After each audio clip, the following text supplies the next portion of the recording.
Now, Okay. go. Okay. See, this is good stuff. This is the You stuff that the turning people into a want to hear. walker, or I fuck? I was That actually turning into a Norris, but anyway. or Capcom fanboy, either way. I know. Okay, here we go. Three, two, one. And now, from the bowels of the internet, it's the Hate-Bit Podcast.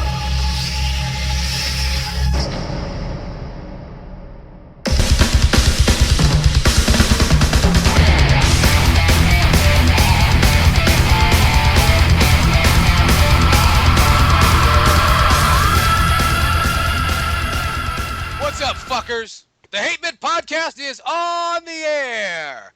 Welcome, I'm YELLKAOS. Joining me as always, the absolutely fantastic Alpha Omega Sin. Keep our planet clean, or I'll fucking kill you. Says Captain Planet. Sainted Magnus. Yeah, let's get this shitstorm going. I'm pretty much bored at the moment. Let's entertain my little mind at the moment. Yay. And the ravishing Razor Fist. All right, bitches, got fucking speed, and let's cram our entire arm up to the shoulder into this mountain of Triceratops shit. Now that's a big pile of shit. Yes. Ian Malcolm, Jurassic Park. I was hoping one of 1992. you would do that. Yes. Fold the sunglasses and say that. Yes. Yes. And you too will need great big gloves for this show. Welcome to our show. You know, we got a lot to talk about, and we'll tell you where to get those great big gloves just in case, you want to grab a hold, dig in real deep. Anyway, we got a whole bunch going on. We're going to be talking about EA and some of their stupid shit. We're going to be talking about thank you. We got some discussion about the amazing Resident Evil 6. We got a video game circle jerk coming on, which Razor Fist. That's right.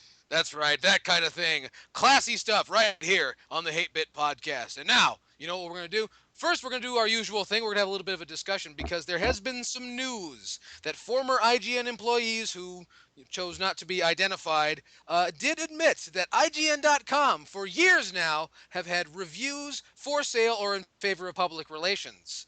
And I know, just shocked and appalled. Now, we started saying this, about 20, 25 years ago, something like that.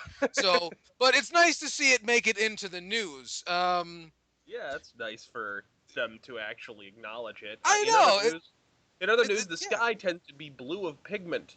Yes. I Nothing new. you feel Look, it's a genuinely important story because it sort of verifies what we've all been indicating for so long. Like, I mean, God, ever since I started my show, I've been talking about it. So that's at least 3 years, and that's in the public eye, quote unquote.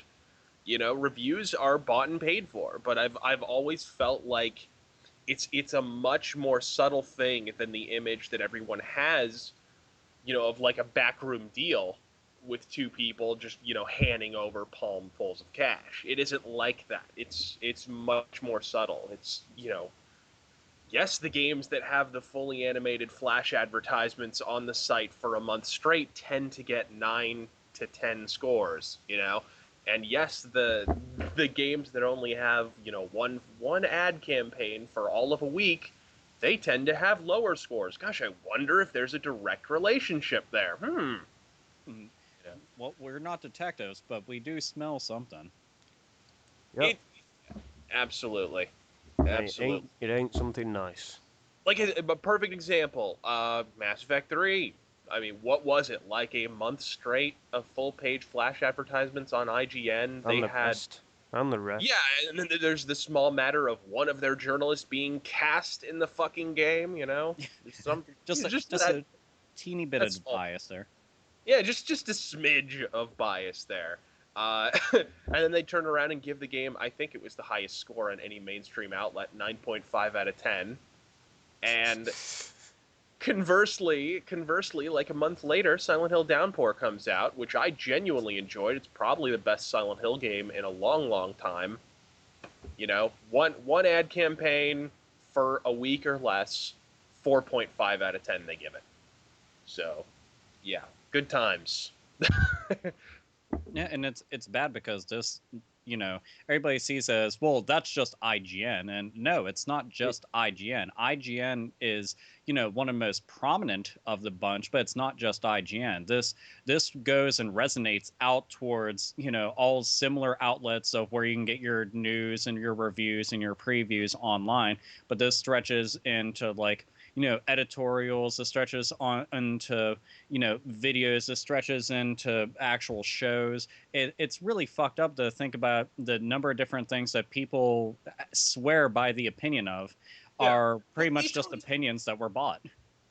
Yeah, and it's also, they give people perks. They give reviewers perks. Anybody else watched any of Jim Sterling's unboxing of special editions? And he winds up breaking out something that is for reviewers only. Have you ever seen that? It's like, oh, and this bust is just for me. Sorry, guys. Oh, and this fully capable top-of-the-line gaming PC that I'm going to play the game on. Sorry, that was given to me by Bethesda. That's just for daddy. You know what I mean? Yeah. Like, that kind of shit happens all the time, and it's like, gosh, I can trust your opinion. Yeah, and how could they honestly say something bad whenever they're being handed over hundreds and sometimes thousands of dollars worth of free shit just to give it a thumbs up? Because that's the entire deal is, all right, we give you this, you say it's cool, but we're good, all right, awesome. So then all the fucking idiots that sit there and actually take that opinion, as an actual fact, will suddenly be like, oh my god, it must be really great. Run out and they spend all their money getting said product. And if it is shit, well, they won't ever say otherwise because, well, they were told what to think. And that's what they will think, and that's what they will and go plus, and tell by that point, they've already wasted money, so there's an added incentive to pretend it's great. Mm. Because you never want to believe you wasted money on a piece of shit. Oh, no, absolutely that's exactly true. But with this article, it kind of just brings up many questions whether you can actually trust these publications or these websites now. What? Yeah, it's all well and good, where the average Joe is making a review, or sometimes it might be good reviews, sometimes it might be bad reviews, but most of the reviews you find on YouTube are opinion-based, which is the best kind of review, because you can watch 2 or 3 different reviews and get a general understanding of what to look for in the game. You see IGN, GameSpot, or all of these sorts of websites, and they keep throwing out the 9s. Are they true or not? That's like I said, you're going to be questioning whether you can trust these sites. And if I see another Jim Sterling unboxing, I swear I'm going to hit my head against the nearest fucking tree. The last Jim Sterling unboxing I want to see is at his fucking at his funeral. That's it. That should be you mean very where he climbs in the box and that'd be a reboxing. Well, how about this? Okay, whenever he's in there and they're just like, "Is he really dead?" They open it up, look, unboxing, and then they close it, and that's it. No, Yeah, they just shoot. they'll have. They just shoot how many? I'm sorry, what? Shoot him square in the face with a shotgun. That'll do us all a favor. Yeah, we'll And get call his him casket Coco made by Carbine Studios. Yeah. Yeah. They'll have to have, what, 5 tractors running to lower this fucker into the ground? How is it going to work exactly? No. We've procured a nuclear submarine. And they're gonna back it up slowly. No. I've got a better idea. 7 tractors, and each and every one of them is chained to the very foundations of the earth. That's what I'm thinking. I don't know why, but I started thinking of the one summon from Final Fantasy, Titan, where he lifts up like all that ground and everything, and he's like struggling and shitting himself to get Sterling up. And he's like, God fucking damn it, a diet, you son of a bitch, a diet. Or the Ifrit GF from Final Fantasy VIII, where he lifts up the entire Earth. We could get Neo Bahamut, where he lifts up that big part of the fucking land and then just blast it to pieces, and then there's a lot of lifting. There's a lot of lifting land with these summons in Final Fantasy. Somebody's got. I don't know.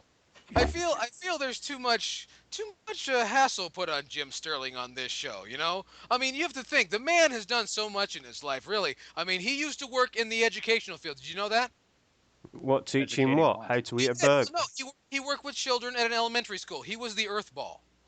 That's true. I remember that. Yeah. He's a real humanitarian, this guy. But anyway, video game websites have been for sale. So here, and this is a main example of something else. If anybody remembers GameSpot, whenever the whole Kane and Lynch debacle went down, that was one of the biggest fucking deals right there, because you had a person that their opinion didn't get bought.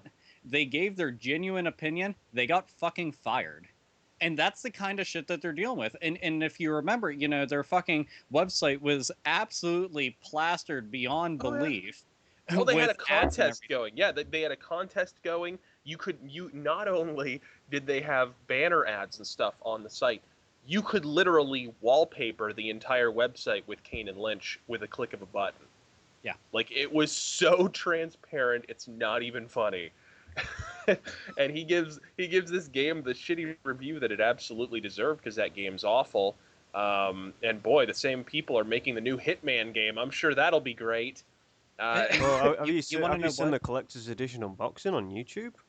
Oh God. boy! Yay! There's an And unboxing about 3 weeks before the game's due. Fuck's sake. There's one thing, and if anybody is listening to this and for whatever reason that you can't put two and two together, and you think that we might be, you know, just full of a little bit of shit, think about this. Okay, if they really were just like not bought and paid for, and they really did give their honest opinions about these games that they are getting all that advertising money for, you know, once they go and do that, they'll never see all those advertisements again. They'll never see that money again, and then all of a sudden that site is going to have a reputation for being too honest. Oh shit, well, I don't know if I want to advertise my stuff there, because I fully do not believe in this product, so kind of fuck that. You're not going to give it the A+ review, the 10 out of 10 that we were looking for. So it makes sense at the end of the day. And having somebody come forth from IGN and really just saying, yeah, it is what you all thought, it's kind of nice. Sad, but nice. Well, Mr. Omegason, you kind of made that seem like it's all just a simple process of, you know, business and not doing business, working off of business reputations. I pictured the whole, like, you know, a bunch of mob guys sitting around with thin mustaches like, okay, you're going to give it a good review, right?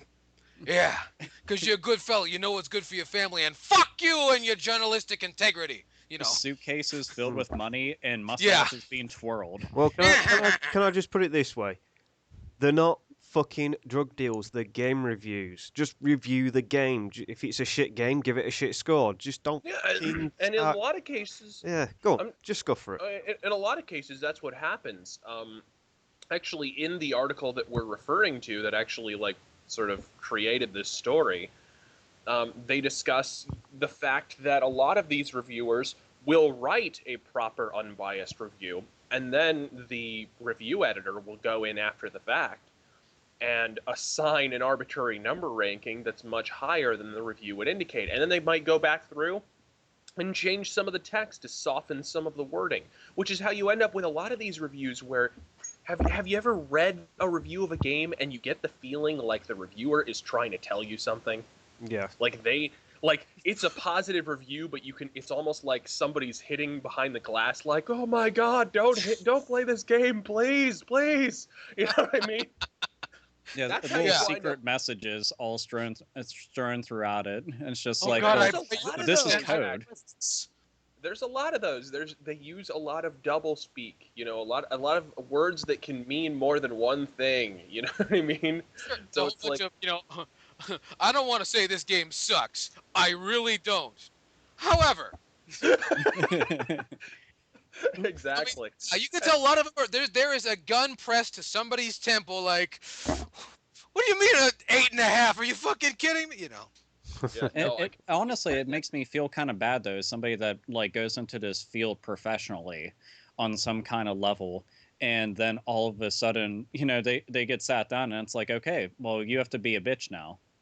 You have to write the way that we want you to write. Do right, tell a story, and report the news. And no, it ain't like that at all, son. And that's what I'm saying is, in a lot of cases, they don't sit them down and do that. What they do is they let them do their thing. They spin their wheels, and then the editor comes in and goes, okay, here's what you're really going to say, and goes through and kind of changes it. And that's at least what the article said. And then there's the simple fact that if you look at the way games are scored on the 1 to 10, point system, they've been skewed over the years. A bad game now is 5 out of 10 or 6 out of 10.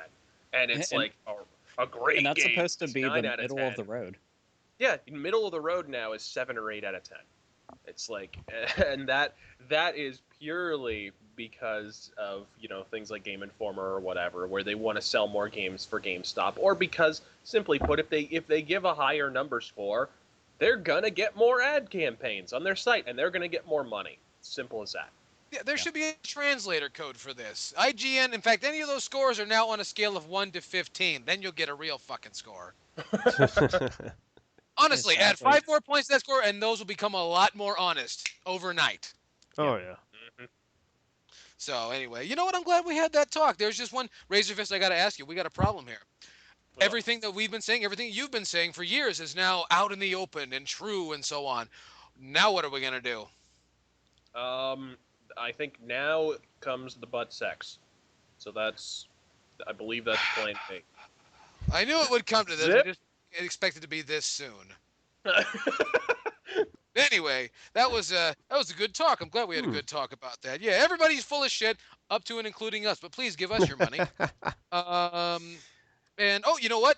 It's time for the Hate-Bit Cuntbag. And this week's Hate-Bit Cuntbag is brought to you by Silent Rob's Irate Gamer Repellent. Because, well, fuck that guy. Anyway, we got some mail coming to us here at hatebitpodcast@gmail.com. And if you have a question, a comment, a concern, a query, anything at all, please drop us a line at hatebitpodcast@gmail.com. Also look out for us on facebook.com, and you can always drop us a line right here on YouTube. Anyway, our first... .com. That's right. Thank you. Sorry, I Thank had you, to throw that in there. That's all right. You know, for some people it might be DE, but we're not in Germany. But you know, our first piece of mail comes to us at hatebitpodcast@gmail.com from Cody Rivera. Hello. And Cody Rivera, I'm terribly sorry. I was supposed to call him Conky Dong 64. Oh dear. Yes. Well, Conky Dong 64 says, I truly hate when awesome games get canceled after trailers and gameplay footage are released and is just scrapped for reasons unknown. My game that I wanted to be released was Harker, and after awesome trailer of the game was released, a month later it was canceled with no official reason posted. My question is, what games were you looking forward to and were suddenly canceled and scrapped and were never heard from again? Thank you guys for your podcast. You guys are awesome. Keep the hate alive. Yeah. Nothing really springs to mind that I can think of. I can think of the, and this is purely for fillative fanboy purposes, but the Daredevil game that was teased in 2003 that was supposed to come out for PS2 looked really good, actually. There's footage of the game in action on YouTube. Had some ugly graphics, but whatever. It was on PS2. What are you gonna do? And like, but it was, you know, it was interesting looking. You had radar vision. It looked like it was open world, and you were running around daredeviling, I guess. And it just looked, it looked bitchin' as fuck. And then one day it was like 2 years later. I was like, wait a minute, whatever happened to that game? Did they ever make it? And I read up on it, and it was canceled. So I don't know what the fuck happened. I think it was THQ too. So what are you gonna do? THQ cancel everything nowadays. Yeah, as a matter of fact, last week they canceled paychecks. Oh. I think the only one that really stands out, it just sprung to mind just now, was the Death Clock game, the Metalocalypse game that was supposed to come out. And I was waiting to hear about it, and then someone just brought it to my attention about a week or so ago that it was in fact canceled. It's like, oh, well, that's a shame. I don't know. I saw screenshots of it and it looked like shit. Well, I wasn't really breaking my balls to play it, but, you know, it sprung to mind. I said, hey, what the hell, you know? I can think of a lot, but I'll let Saint Magnus go before I can't think of any, to be fair, because most of the games I won usually actually fiber. All right, well, here, ones that I can think of, one that I had heard about just a couple months ago and was pretty shocked to hear about it was Legend of Dragoon 2. For anybody that got the opportunity to play Legend of Dragoon, it's a fantastic game. Really, really good. Extremely underrated, too. Just didn't get no love whatsoever. And weird because it's a first-party Sony title. But, yeah, they were making a part 2 and canceled it. And it was going to be on PS1 as well. Beyond that, there's the infamous Resident Evil 1.5, which is the original build of Resident Evil 2, which is very, very different from the one that we got, but it's something people have been clamoring to get their hands on for years. Earthbound 64, and that was a title I was really looking forward to, and it just never came out. I was just like, what the fuck? I was so excited when I heard about it originally, and it just... It didn't happen. It kind of sucks. And the last one is Thrill Kill, another PS1 game. Yeah, I'd I'd have to agree with you on that one, actually. It technically came out though. If anybody got to see the game Wu-Tang Clan Shaolin style, that's technically Thrill Kill, just with rappers instead. But the original build of it, you can get an ISO of it online. They have it everywhere. If you have a PlayStation 1 emulator, go download like PSXE or EPSXE or PSX Fin or whatever the fuck. Just any PlayStation emulator and go check it out because it is a lot of fun. But and it's a complete game. That's what's fucked up. It's a complete game and just never came out. Kind of sucks. But yeah, those were ones that I just thought of. Yeah, the only one I Anything, can Sam? really think of is that actual Thrill Kill, and that was only because you reminded me of it. But Yeah, yeah, it was- it was a good game. I actually had a chipped PS1, and I got it for imports and games that never got released, and that was one of them that I picked up, and it was just fantastic. I still love the cannibal with the severed leg where you could beat the snot out of people with it. That was just fantastic. And what was that? Belladonna, was it? The girl, the nurse with the cattle prod. Yeah. One of her kill moves was actually she stuck the cattle prod down your throat and blew you up from the inside with it. No, and they also had like some of the funniest endings I had ever seen in a game, just for fighting games and everything.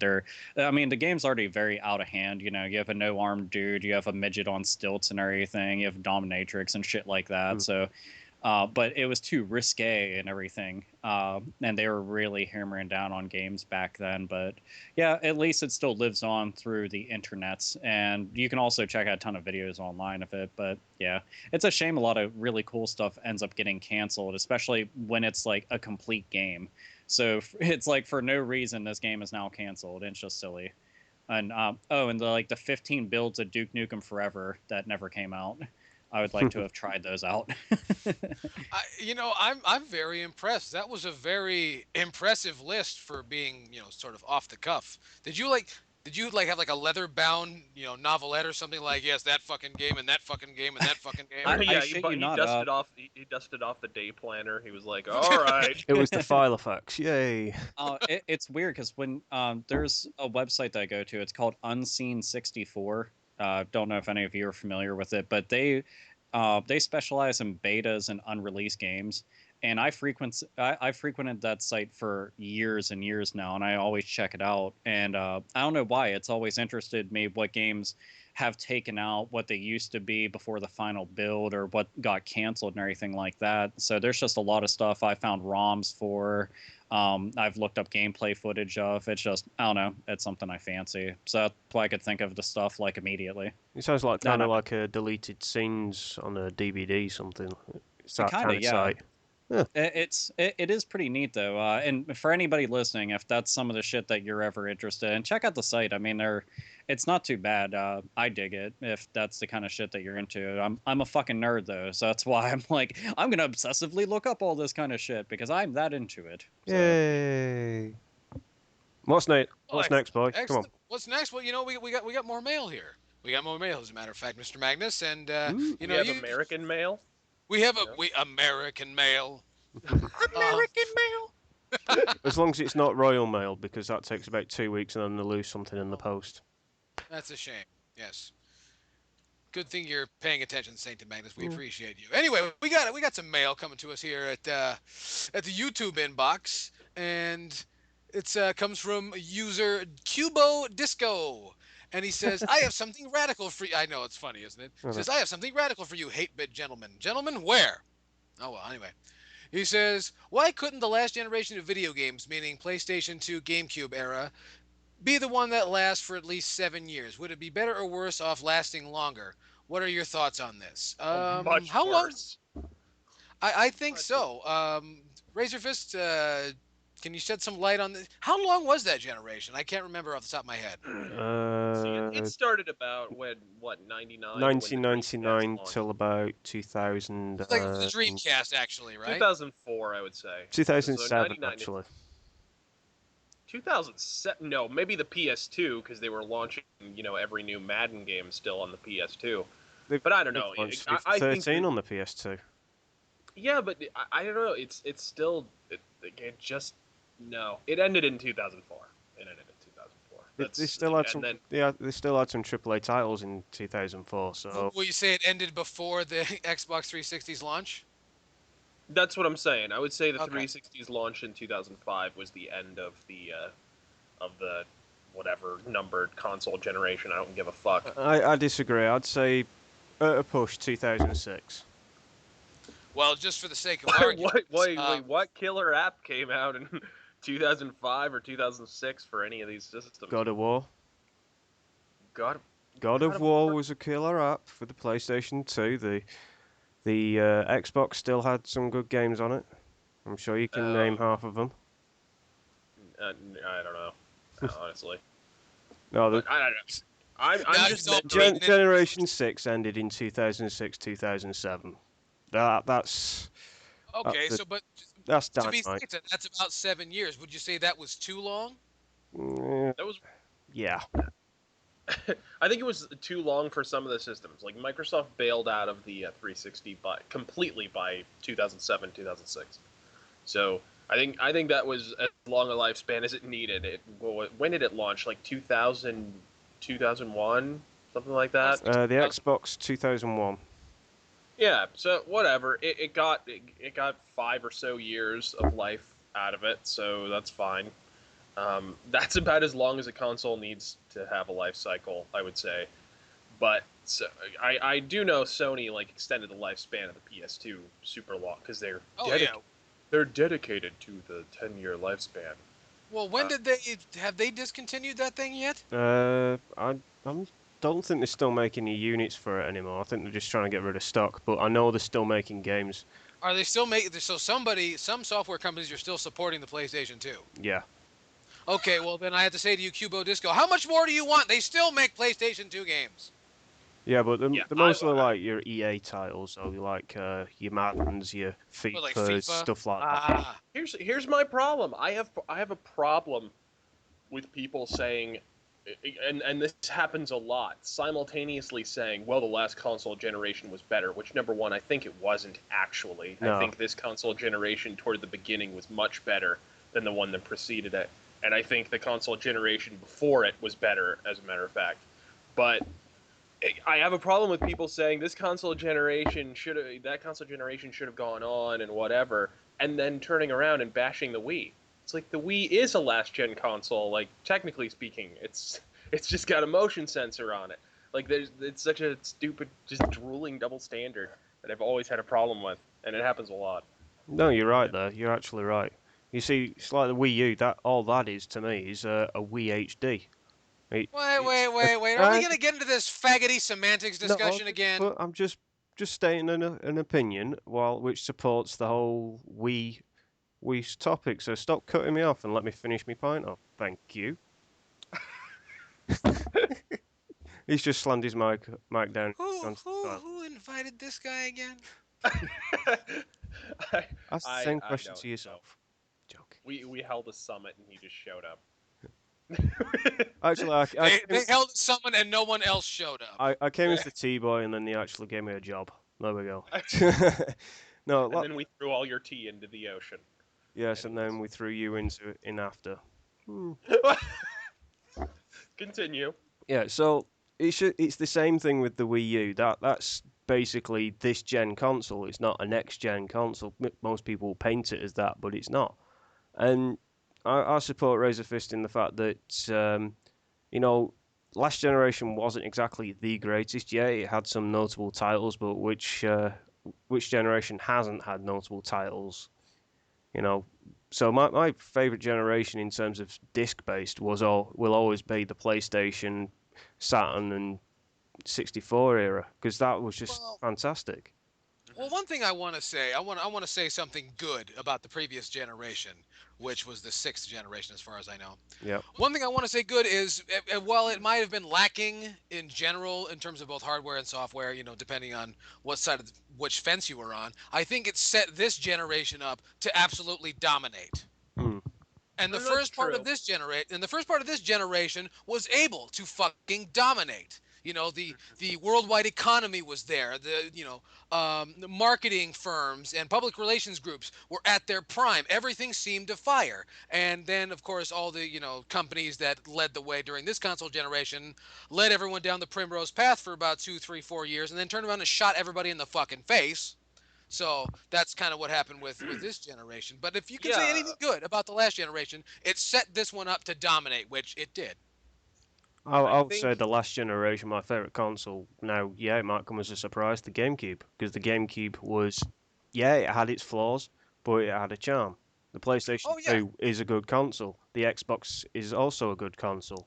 The last generation, we were spoiled in terms of hardware. but the last generation they were still video games. This last generation yeah. allowed this generation to be, there is not one fucking household with a decent sized television that doesn't have a video game console already. It became a Here's standard this here's why generation. I stand by my criticism of the last console generation, because you're right. They did set up this console generation, but they set up this console generation to get fat and lazy. And more than that, and I've said this for years, Absolutely. Absolutely. I've said this for years. More than that, they got fat and lazy in the last console generation, and you can see it in titles like Final Fantasy X. You can see it in Final Fantasy X-2. You can see it in Metal Gear Solid 2. You can see it in a lot of the big titles. They were starting to get lazy and get really cinematic, and they thought they were more important than they were.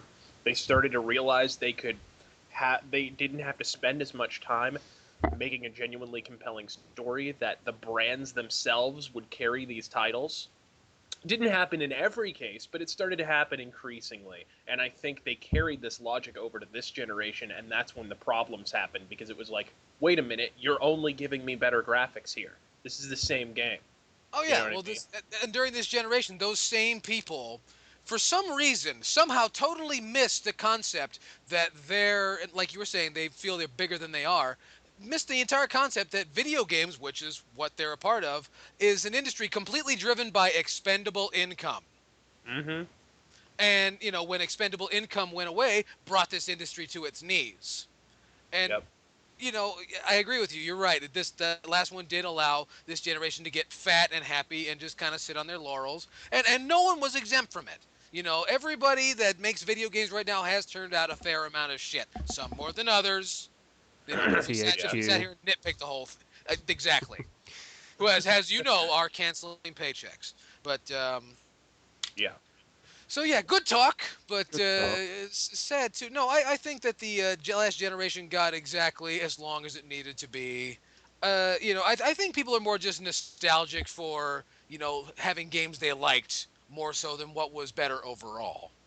Mm-hmm. And plus, the And last generation sets up a lot of gamers in this, that Yeah, I was. think that's part of it. I think a part of it is nostalgia. Look, I mean, if we were to go back and objectively assess a lot of the NES titles that got us into gaming, I'm sure if we were objective about it, we would see a lot of flaws that, other people see. You know what I mean? That we're sort of incapable of seeing, because we have so many, fond feelings for that period, I think. Yeah. But yeah, but you can't lose sight of that. That's what's important, is to like what you like, but never lose sight of the overall picture. What's Because your there's a lot of people who did, and a lot of people who are not as well off as they once were. What about Alpha? What's he got to say on the whole thing? Personally, I think that everything got set up a little bit earlier than last gen, but that's just me. I think the PS1 era really started the entire boom. Because, I mean, gaming was big, but during that era, the PlayStation N64, it I just... think that was the initial taste of what could become. Yeah. I mean, to me, it's just like, the PS2, it is impressive for how long it went on for. I do feel that it went on for a bit too long. I like, for instance, right now. To be fair, it is still a DVD player. Yeah, ultimately, at the end of the day, you're only going to remember a console life cycle for what games are on it. You're not going to give a shit about what the hardware was able to do, because chances are most of those features are going to be outdated by the time you decide to go and relive it and become nostalgic about it. You're not going to give a shit that can do, X, Y, and Z, because you already have, limitless products that already do that, currently. But you know, PS2 love it, Xbox love it, GameCube love it, really good gen. This gen, Razorfist was right, started off really fucking strong, and then just, I don't know what the fuck happened. Like a number of factors came in, just fucking 2008 was just like a wall. They just hit a wall in 2008. And has there been a worse year for gaming than 2008? I mean, 2008. 2008 was a terrible year for gaming. Like, just painful. But yeah. No, it was pretty bad, but you know, Saint had brought up like his favorite era was the PS1 era, and I have to go and agree with that because that's like, I mean, granted, you know, we were all much younger whenever that era was going on, but it's just like so many landmark titles were coming out, and you had like a new company stepping into the ring and giving everybody what for. Sega was still making hardware. Not very well by comparison to the competition, but they were still making hardware. Though if you said that in Japan, you'd probably get stoned. And I don't mean getting high. I mean literally stoned. Damn! But yeah, God damn sorry, it. not in a good way. But yeah, but I don't know. Those are just random little tidbit opinions. Oh, that's all right then. But well, Good talk. yeah. Good talk. So if you know, like I picked my favorite generation, what are your guys' favorite generations? You know, just Yeah, folks, tell us in the comment section your favorite generation and why, because we read all the comments and we love to hear a compelling argument and definitely a conversation starter. and if you say something dumb, we'll take you out. Well, we have to. I think that's the law. It's a given. And, yeah, it's a given. So anyway, well, that was good, and that was the Hate-Bit Cuntbag, and please join us again next week for another edition of the Hate-Bit Cuntbag. Once again, brought to us by Silent Rob's Irate Gamer Repellent. Let me see. Oh, and now on to the news. Big news, big breaking news. Electronic Arts, you know, the dashing, you know, gamer protectors they are, accidentally gives away thousands of free games last week. For more, we go to Alpha Omega Sin. Alpha? Yeah, so all right, so Electronic Arts are, I mean, we already give them enough shit. I mean, everybody pretty much gives them a ton of shit. But so if you are a PC owner and you frequent any Electronic Arts games, well, it just so happens Origin, which is the little store for all the EA games and everything, they accidentally gave out codes that, you know, you could go and redeem a game for, and a lot of those codes you could just keep redeeming games over and over again to the point that you could just buy the store. Everything that they had on there you could download, and it wasn't going to cost any extra. So it's like a buy one get everything free sale, and they gave away thousands of games, like tens of thousands of games. It became utterly ridiculous, and it's fucking funny to think about. You know, one of the greediest fucking companies, one of the ones that treats their employees like absolute dog shit, has ran countless fucking franchises into the dirt without even blinking or skipping a beat, and here they are, you know, just basically giving everything away accidentally. The downside to it is that you can't do that anymore. I think it was only able to happen for like a day or so. Yeah. But within that one day or so, news gets around pretty fucking fast on the internet. And yeah, they lost a whole ton of shit. So, huzzah. You can just imagine the guy that did that. He went, "Uh-oh, SpaghettiOs." Sorry, I mean, and he was Barney Gumble? You must have been.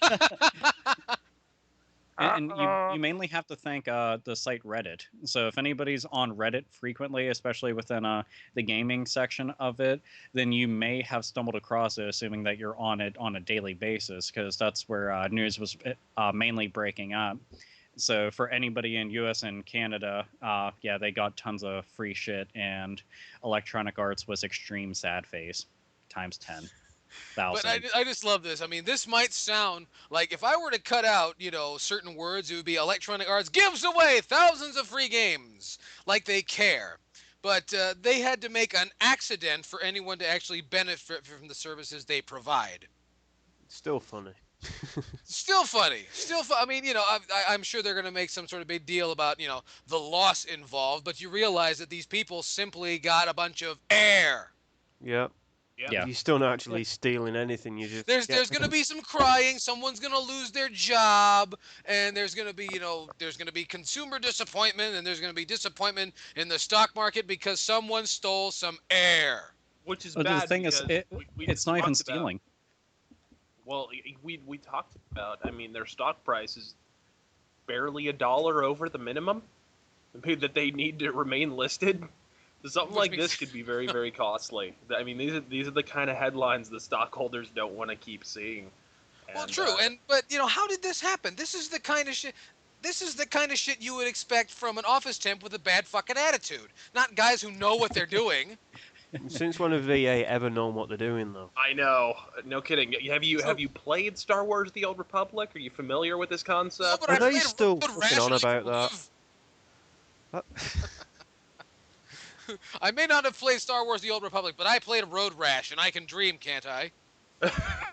Yeah. So EA is, like we said before, folks, they're not looking out for you. But you can catch them slipping every once in a while. So make sure to stay tuned to Reddit.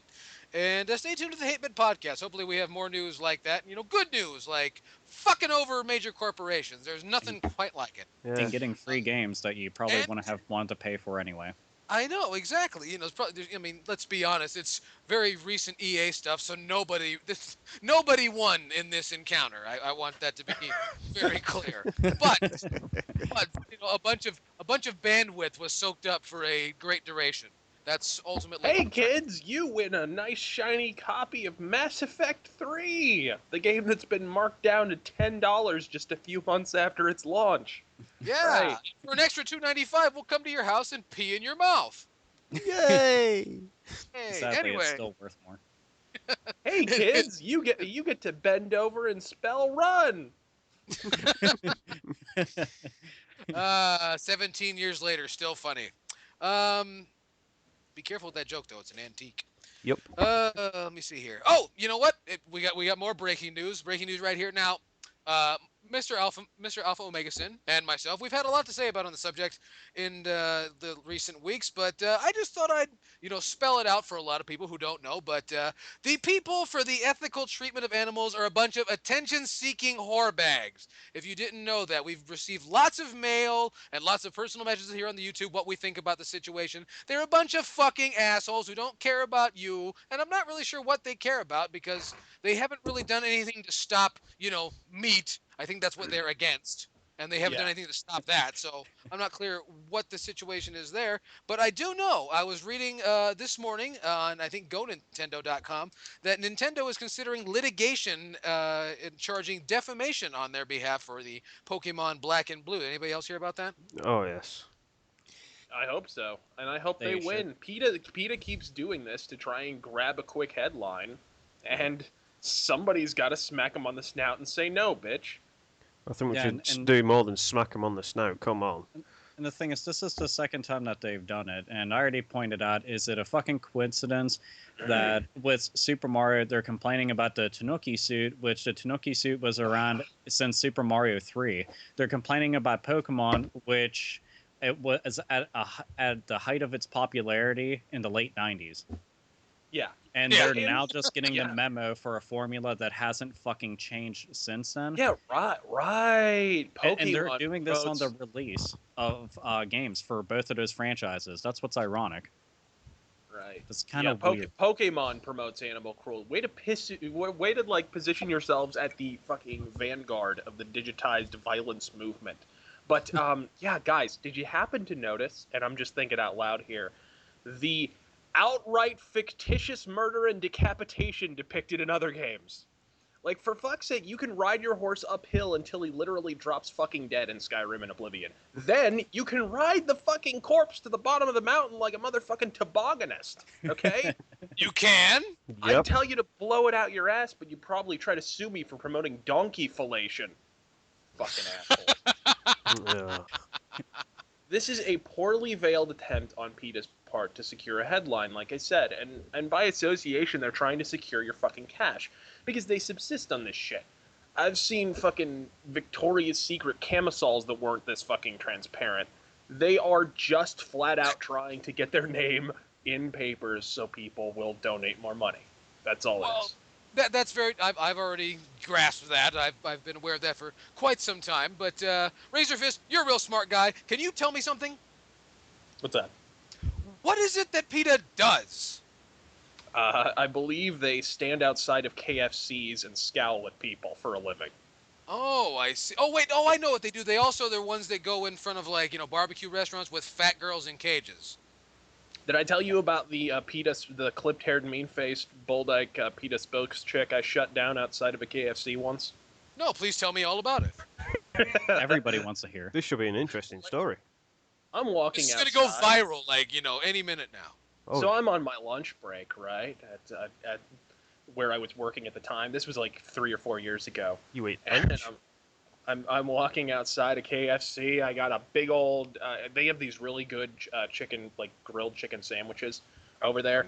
And I'm so starving, and I have 15 minutes for a lunch break. So I'm like down in this thing while I'm walking out the door, and this bull dyke is standing outside because I guess there was some controversy about living conditions for chickens or something. And she had a sign, and there were 2 other chicks, but they weren't even paying attention. They were looking the other way. And she's like 300 pounds after a 3-week fasting binge. And like, she's looking at me like scowling a hole through my head. And I'm like, oh, great. I'm like, oh, I'm just going to eat this right in front of you. I don't give a shit. It was like, so I'm walking past her and she's like, don't eat the chicken. I'm like, what? She's like, don't eat the chicken. I'm like, well, I'm afraid I'm a little ahead of you here. And she's like, no, there's bad living conditions for the chicken. And just then, like a bolt from the blue, her cell phone goes off. And I'm like, yeah, what about the bad living conditions of the underage slaves in China that built your cell phone? And then I walk off. And her jaw. Bravo! Bravo. Applause! Lots and lots of. Those of you at home, applaud! Clap, clap, clap. I wish we had an applause sign on that. Somebody give me a notation. Somebody give me one of those annotations. Applause right now. Thank you. Bing. There you go. I appreciate that. That's quite a story. Yeah. Well, it's always interesting when they say that. You shouldn't eat it because, like, me not eating it is not going to make it any less dead. Well, once it's in the fucking burger, it's a bit too fucking late, isn't it, really? Yeah, but for the same argument you get from the people who cut the meat, like, oh yeah, this meat's real fresh. How fresh could it be? It's dead. And speaking of living conditions, it's just going to go in a toilet. Yep. So what the fuck does it matter? And Yeah, I'm that more seems like interested in pretty its piss poor diet living conditions myself. I'm just happy that it's been fried. It's got breadcrumbs around it. It's in between 2 pieces of bread with a slab of mayonnaise on top. That's me happy. Oh, but they could kill them in a humane way, but they don't kill them. They feel more pain. It's like, good. I want them to feel pain. I'm paying for their pain, for Christ. I hope I'm eating a special cow that has extra pain receptors in its brain, so it feels twice the pain. I want to It know adds to how the flavor. humane can you actually kill something? It's fucking being killed. Don't matter how unhumane you can think about it. Jesus. How do you kill a chicken? You cut its fucking head off. How do you The kill same a way you cow? kill You fish. shoot it in the head with a bolt gun. How do you kill a sheep? Do pretty much the same thing. Jesus Christ. Wow. The Sounds part like of the food You have all kinds supply. of career experience, Mr. Magnus. They are specially bred for the food supply. If you don't like it, then don't fucking eat it. There you go. I know, but we're expecting a big bacon shortage coming up. Did you hear about this? Ah! Oh. Yeah, I know. I mean, it makes no difference. I give less than a shit about bacon, but What? Maybe we could take up cannibalism and meet PETA fucking supporters. How's that? No, I'm gonna need you if to you repeat ask that. most cannibals what humans taste like, they'll tell you we taste like a cross between chicken and shit. Well, that's pretty much half of PETA then, isn't it? Chicken shits. Well, there you go. Yeah. And that's coming from a fucking Englishman. Yeah. And we like bacon, goddammit. I know, well, So do I'm I. sure- We have proper bacon, not Canadian bacon. Sorry, Can. well, Mr. Fist. I mean, are you a heavy bacon supporter? Yes, I believe I am at the vanguard of the bacon rights movement. Yes. Do you slice the bacon with your razor fist? This is no, I do not. Today's you Hate-Bit don't- podcast don't is brought to you by you don't Razor slice Fist it. Bacon Slicers. He doesn't Razor- sully the blades unless in the face of terror. The Razor Fist Ginzu knife. No. It slices, it dices, it makes chips, it slices people's heads off. Yay! It made me And think it of launches Shredder your from own Ninja Turtles. silverware and can save your marriage.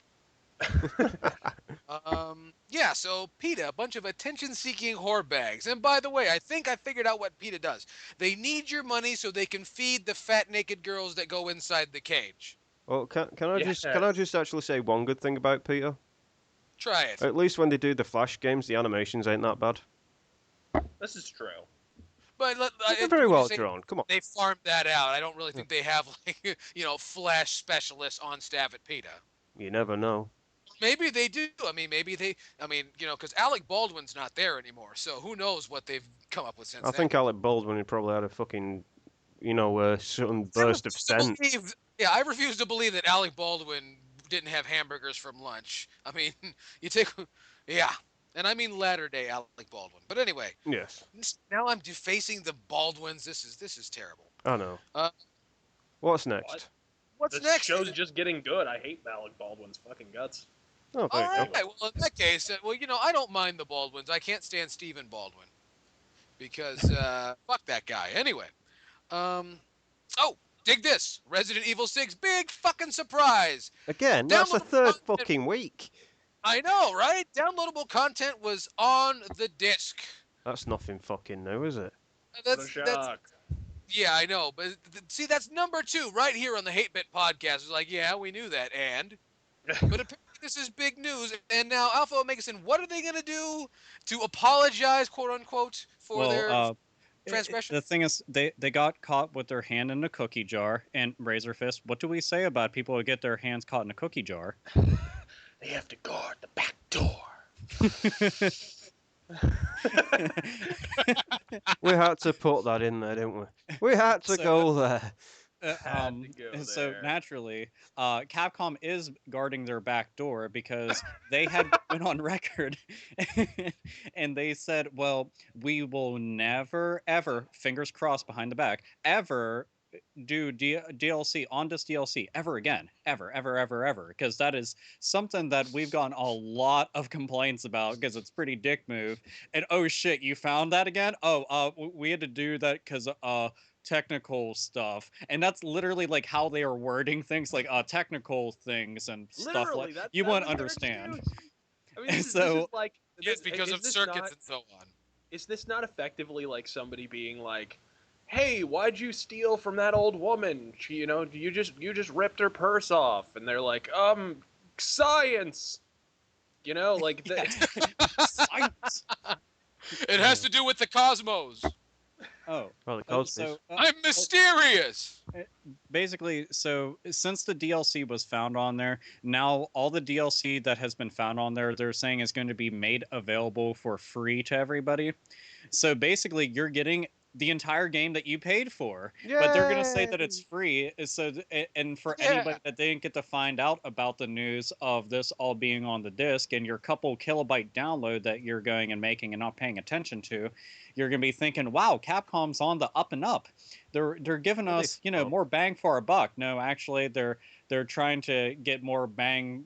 Well, they're just trying to bang you for more bucks. There you go. So, Frankly, they should be just switch a sucking couple your dick things for around. buying this piece of software, to be perfectly frank. But what I love, is how they're kind of like, making an apologist statement. It's like, yeah, well, here, you bought the poo-poo so you can have the PP for free. It's a great idea. It really is. No, but it's because they got found out with the Street Fighter Cross Tekken debacle. That you buy that game, you got Dislock DLC on it. Azura's Wrath had a fucking Dislock DLC. So Third Strike and people have just thought, well, actually, we're going to check this disc just to see if there is any fucking files or things that are on there that should have been there from day one. And they were going to charge customers for it. And Capcom, yeah, fuck you. Yeah, you made some of my favorite series ever, but you really made bad decisions. Why is it whenever the inevitable Capcom DLC is rolled out, you always get the inexplicable urge to bend over and relax your tonsils?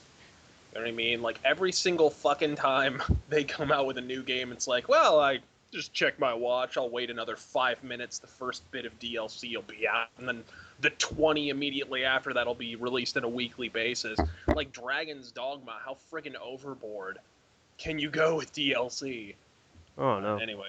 Well, just while we're on the subject of DLC, it was like Borderlands 2. Borderlands 2, day one DLC, but that was to download a certain pack. Then a couple of weeks later, you get the Necromancer stuff, and then this week they're actually releasing the first DLC's campaign pack. I'm thinking, hang on a minute, how much money do you think we've got? And then they gave us a season pass as well, so it's like, wow. And that's why Game of the Year editions seem nicer and nicer. Yes. You may not get to jump on the bandwagon immediately, but at least you get the entire thing without going broke. Oh, that's Absolutely. True. Absolutely. That's why. And go for the game, man. If you're gonna go out and get Fallout 3, get that Game of the Year edition. Oh, I did. Yeah. I did. You know, when you mention that, I'm just terrified to think of how many people there must be in the world that are like $20,000 in debt just on their credit card just to get every game when it comes out. I've seen people pick up videos on YouTube. You see what every person's got the latest bloody releases. I'm like, yeah, I've got 2 latest releases last month, and now I'm happy with both of them. So. No, I mean, I've been to Best Buy where I've gone to buy a game. And some dude walks up right behind me, and he's got, like 3 games for the PS3, 3 games, like, 7 games, and it's like $314. Like, do people still have that kind of money? Oh, some people I think so, yeah. I know I don't. I certainly don't. Welfare will get you by. I don't know. Well, and also, myself whoring myself out with the Hate-Bit podcast T-shirts. I mean, that's what really was keeping me afloat. But yeah. Well, and you and your eyeliner, I mean, I'm sure there's money. We're okay. We need to start a Kickstarter to actually buy ourselves a fucking factory to make half of this shit that we're selling. Yeah, I mean, I don't know. I've learned to make some pretty good money on the side from whoring myself at the old folk centers and at cemeteries. It actually works out pretty well. I've just been blowing trannies for nickels. Oh shit, dude! Look, I mean, with inflation and everything, you ought to bump it up to a quarter. They can. Say, oh no, a quarter! He'll be blowing all day. Fuck that. I definitely say Mr. Fist is worthy of a quarter. That is bullshit. Anybody that says a nickel, fuck them. Yeah. I'll give him a dime. And he does women wait. I think this is where we're supposed to say, I'd buy that for $1. Yay, RoboCop. All right, wait, so we're blowing trannies, we're fucking dead people and fucking old people until they're dead and then going back to the cemetery. And so it's like double. I like to call that I call that the old brittle double dip. It's pretty good stuff. Double dip the chip. We're going to hell and we're going to love it. Oh, you want to know what? I'm fine with going to hell so long as I have season passes to all the shows that I need to go to and I still have the room I reserved. So, whatever. Yep. Yeah, we'll be able to see Hitler's talk show. Yeah, and you want to know what? I'm kind of excited about that. I am too. And I think it's called... what do they call it? What is the name of it? They call it Schadenfreude, the musical. Ah, all right. Well, good stuff. Him and Mengele, they do the 2,000-year-old Jew thing. Never mind. We're going that was almost a joke. That almost went somewhere. Oh, well. We'll do better next time.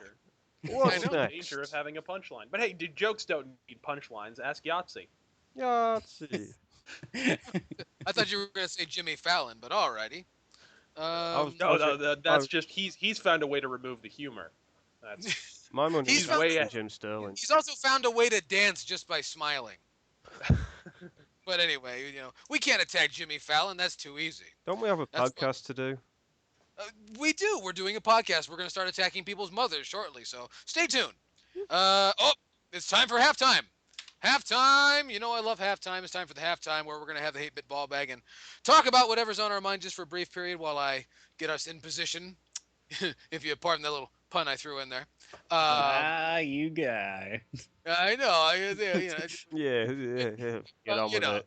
Yeah, you guys, you're fooling too much. But no, we're having. Here, you want to? If it's halftime, I'll just throw out one random thing. If anybody gets the chance, please check out and only watch this if you just want to be pissed at something. Watch a little fucking thing called Heckler. Okay, I watched it on Netflix. That has Jamie Kennedy in it. I hate Jamie Kennedy to begin with because he needs to be destroyed on a number of different levels. Do you hate him with your fists or do you hate him with a truck? I hate him with a truck with. I hate him with truck fists. Yeah. Full dynamite. Yeah, full on dynamos. It just, oh goodness, watching this just blew my fucking mind. Me and my girlfriend sitting there watching it, and she literally became like the purveyor of fucking Jamie Kennedy hate. After that, like she was like, he's like one of the worst people ever. And then just for icing on the cake, I pulled up whenever he was on was it E3 2007. He was there for the Activision thing, and holy fuck, it was one of the worst things ever. If anybody gets bored, just type in Jamie Kennedy E3, and you'll see exactly what I mean. After the podcast. Yes, after the podcast. That, or open a separate tab and just pause us or something like that. Regardless, just fucking watch it. It's cringeworthy and it's bad in every single way. And if you don't believe that he's bad, watch us stand up, Malibu's Most Wanted and Son of the Mask. And there you go. I pretty much am going to be the reason why you become an alcoholic. So, huzzah.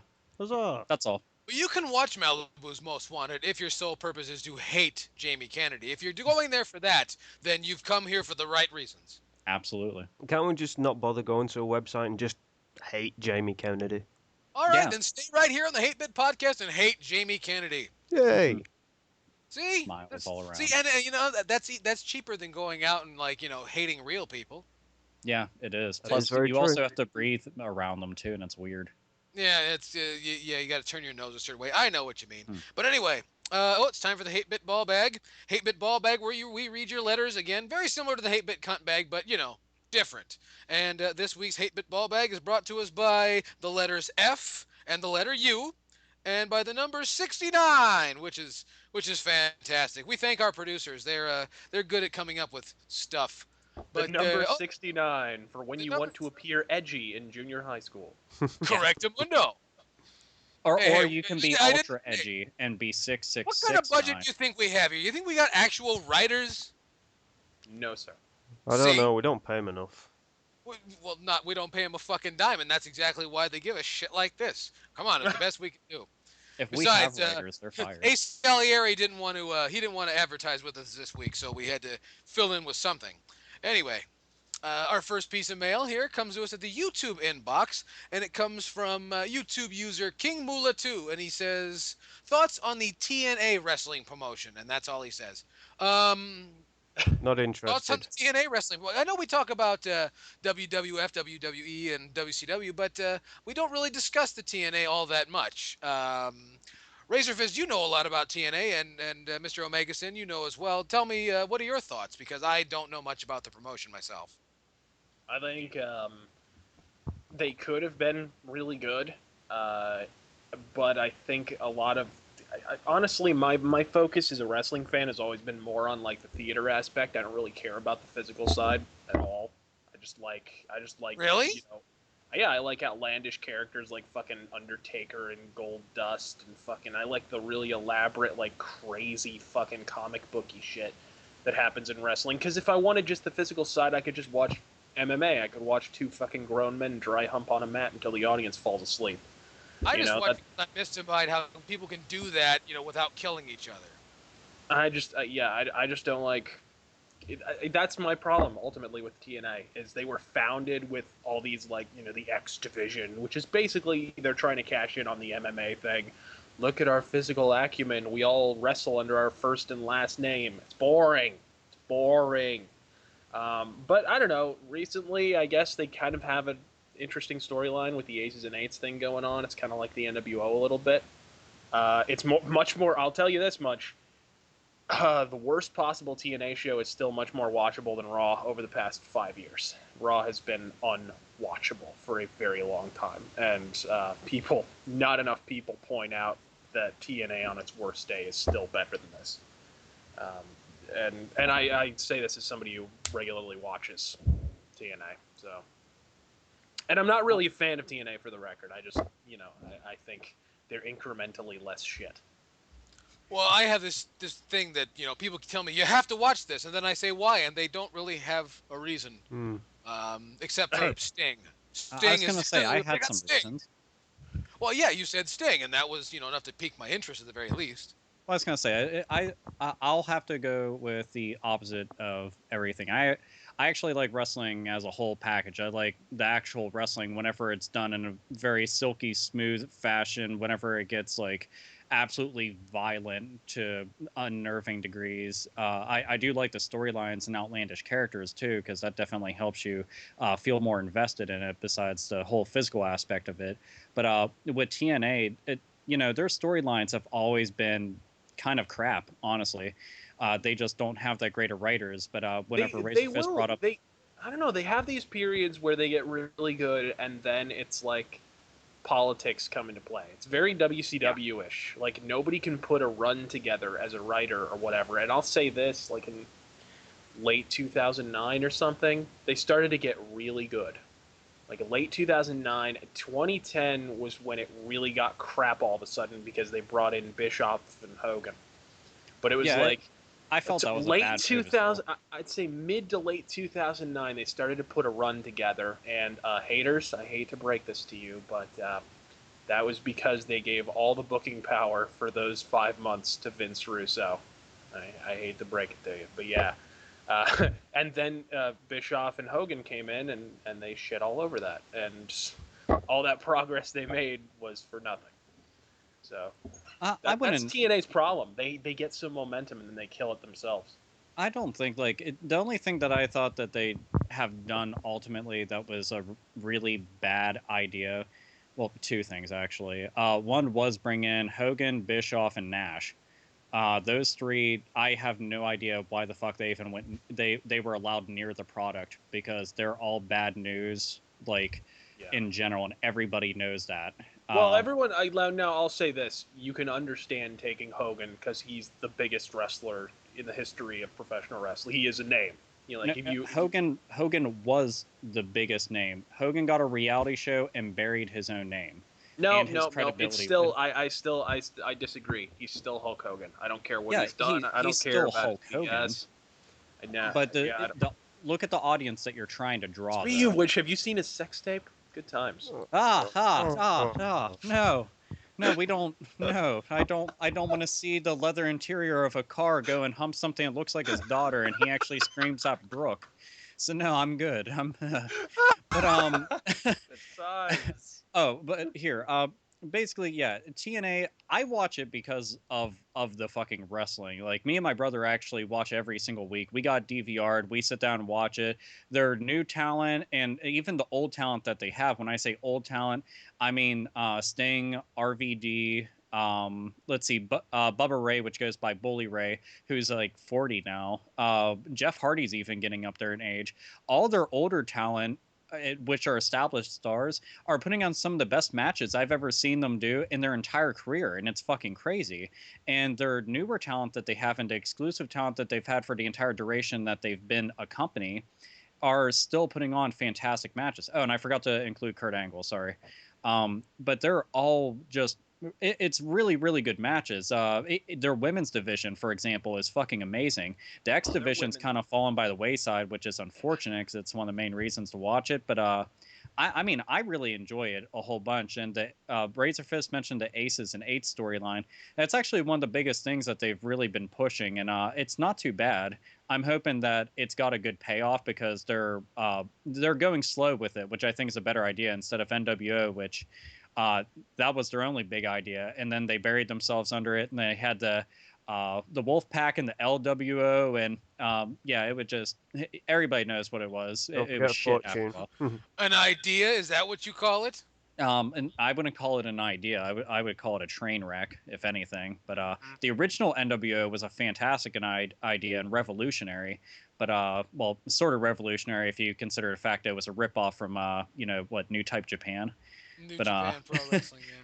But in general, it's a very, very good show. For any wrestling fan, I say check it out. Just don't expect long, elaborate storylines where they're talking endlessly and everything, like on Raw and everything. But if you're going there to watch wrestling and shit and see a really, really good match, please watch them, because it's definitely good stuff and very, very fucking entertaining.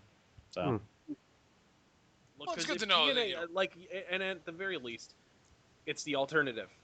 Yeah. If the alternative goes under, then we are stuck with 3-hour Raws forever. Yeah, we and on get top to- of that, they're on Ever. different days. I mean, they're on completely Yeah. different days. So you have no reason not to watch it, even if you're like, well, I'm a dedicated WWE fan and I can't imagine watching something else. Well, why don't you just be a wrestling fan and watch wrestling for what it is? Just watch anything that you can, because if they're putting out a good product, one that's worth watching, you should want to check it out. You know, that's like when people are like, I'm only WCW, I'm only WWF. Well, I watched both shows. Or I'd have one taped and I watched the other one. Like, you know, it's just a lot better that way, because then you Well, get the best for your buck. It depends really on who's doing the watching, really. I mean, I for myself, I'll say this about Raw, because I don't know a lot about TNA. I know there's a bunch of WCW guys there, and they at one point had the hexagonal ring, but now they don't. Yeah. And which is a bummer, but that kind of match looks like shit when you got 300-pound dudes. You know, they don't have enough room. They don't have a big backyard to play in. But you know, my point of view really is that you know, I got stuck on the whole big backyard to play in, and I just got all lost. But the point is, it sucks. Yeah. That's what always seems to work on this show. What was I talking about? It sucks. Fuck that shit. Yeah, I was going to say, and then fuck. All right. Yeah, that's always important. Anyway, God damn it, I knew I had something important to say, but must have been a lie. Anyway, we got more mail right here at More mail. hatebitpodcast@gmail.com, and this one comes from Jeffrey. And Hello, Jeffrey Jeffrey. says, I know Razorfist and Alpha enjoy the golden old 80s action movies. So since I'm Belgian, I've got to ask this. What are your favorite Van Damme movies and why? For me, it's Time Cop and Hard Target.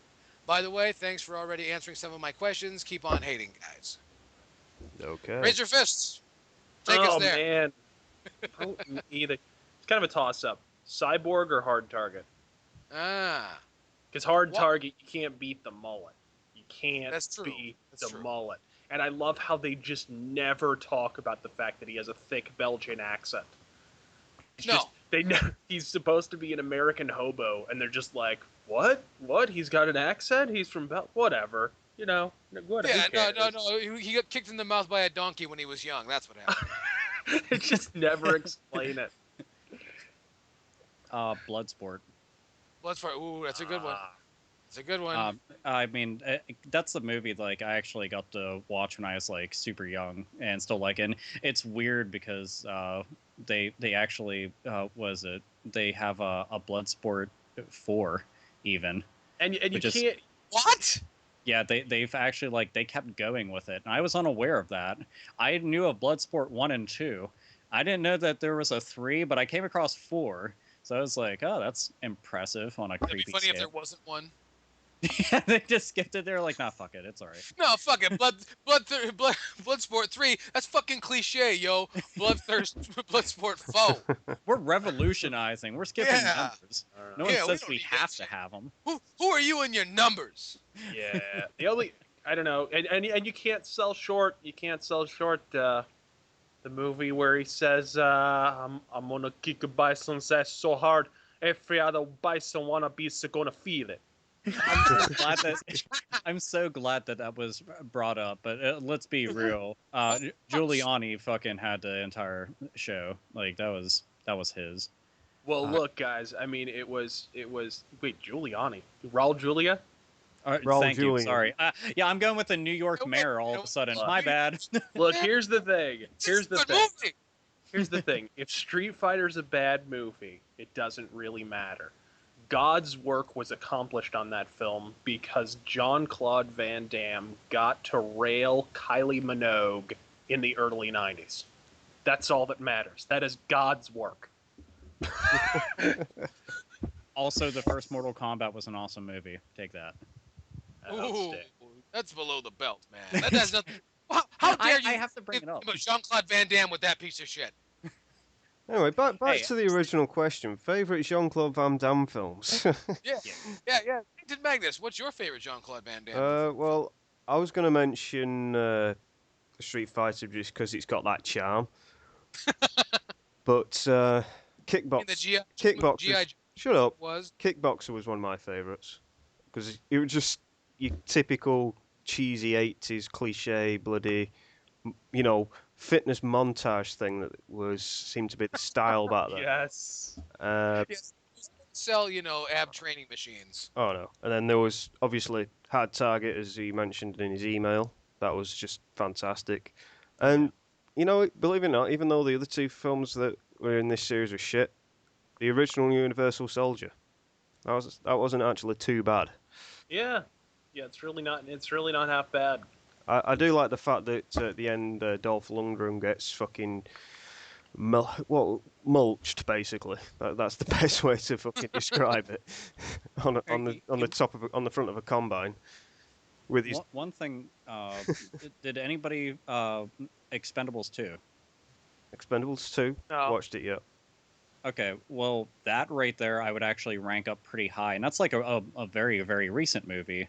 And, I mean, he's a fucking villain in it.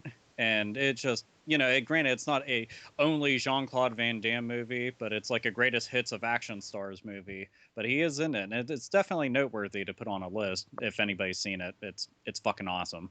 Awesome pancakes. There you Yeah, go. but you're kind of 30 years too late. It's 80s films. Oh yeah. Yeah. Sorry, Sorry to shit on your chips there, but I was focused on the whole favorite Jean-Claude Van Damme movie, so I was just like thinking about that. What are you doing here? Not necessarily. I mean, it could be any Jean-Claude Van Damme movie. well, what about you then, YELLKAOS? Well, for me, the one that I always went to as a kid was Lionheart. I enjoyed that one very much, mostly because of the fighting in the pool. I always thought that was kind of neat. And also, I love any Jean-Claude Van Damme movie that for some reason features, great big Belgian accented, thick accent Jean-Claude Van Damme playing a middle-class American father from the Midwest. Yeah, this guy came from fucking Peoria, Illinois. Right, okay. No, I also want to say that I think I can get away with saying Expendables 2 because Hard Target wasn't in the 80s. It was in the 90s. Oh, Suck on it. good point. Yep. See, no, you don't know this. There's a whole group of anti-Sainted Magnus people going, suck on it, Magnus. Ah, No, fuck them. don't say that, everyone. That is Yeah, mean. that's but still, not nice, but we know you're there. Don't think we don't know No, you're out. no, don't say that. Flat out, fuck you. If you're listening to this and you don't like the Sainted Magnus, suck on my throbbing chode. Suck on Sainted throbbing chode. Fuck No, you. they're not And going if you to go can't anywhere find near it. either throbbing chode, you can get them at the Hate-Bit store at hatebitpodcast@gmail.com. You stop pouring us out, you cunt. Hey, we got you want to know? Hey, you know what? I think that's something else that we need to do. We seriously need to go get cock molds and start selling that for merch. It's true. We got to talk to the plaster casterers of Detroit. That's who we got to get a hold of. Dude, that's fine. All I know is mine's gonna be glow in the dark. So And mine's going I to be call bigger that. than the rest Oh, of us. that's not fair. well, here's the thing. I want to make sure that people can find it no matter where it's at, and somebody gets embarrassed because they forgot to roll it all the way under the bed. And they're like, "What's that?" And I'm like, "Oh, that's an AOS dildo. Don't want anybody to see that." So yeah, that'll be good times. Good times. That's very good. Is anybody gonna have like the rabbit style one? Anyone? No. You mean all fluffy on the sides? I just Oh, know no, I'm I'm dude, going to have the biggest one. Mine's gonna have a goldfish swimming in it. Dude, yes, like fucking the really awesome 70s disco boots. Those things were Correct. the fucking go-go boots with the platforms and the fish going fuck every time that they go clocking around. How do you feed the fish? Who cares? I'm wearing the fish. What the fuck does it matter? Poor goldfish. I'm Disco Stew. Yeah.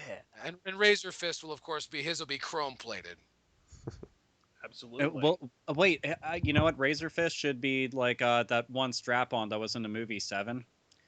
So then, like, it can go with the whole razor thing. So then it's just like gigantic. No, it'll just be a gigantic, just a huge razor. That's all it'll be. Yeah. I'm sorry. I'm sorry. Yeah. Screwing me is a commitment. Thank you. Can we just write the word penis on it so somebody's like, "Oh, it's a penis. I get it now." You're just going to see you're going to see the headlines now. Another woman has been sliced by razor fist dildos. Like you'll be slicing slatches here, there, and everywhere. I know where he got it from too. He got it from Blackie Lawless's garage sale. Oh, and It's I I want to definitely say that if we are going to go ahead with all these products, that we should be an evil organization in the next Jean-Claude Van Damme movie, and he has to stop us. Absolutely. I'm ordering our high back chairs right now. Well, Oh, then dude. you have to order yourself a mustache too. I want to have the Dr. Claw voice and the cat that I can go. No, And I don't think are we allotted that much facial hair? I think Alpha's just taken it all. I think. I can share. It's okay. Maybe maybe a little off the bottom, maybe, or off the sides.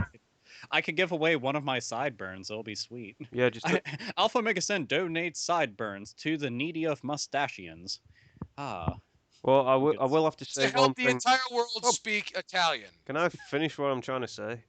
Not unless you have a mustache. I do have a mustache actually, so fuck you. In this case, you're all right. See, you that's the rite of passage. Yes, I'm just making sure that. Make sure you wash out the gravy. Oh yes, yeah. All that problem because I can't eat a TV dinner without making a goddamn mess. It's sad. I should just get a Hate-Bit podcast bib. That's what I need now. An Alpha Omega Sin bib.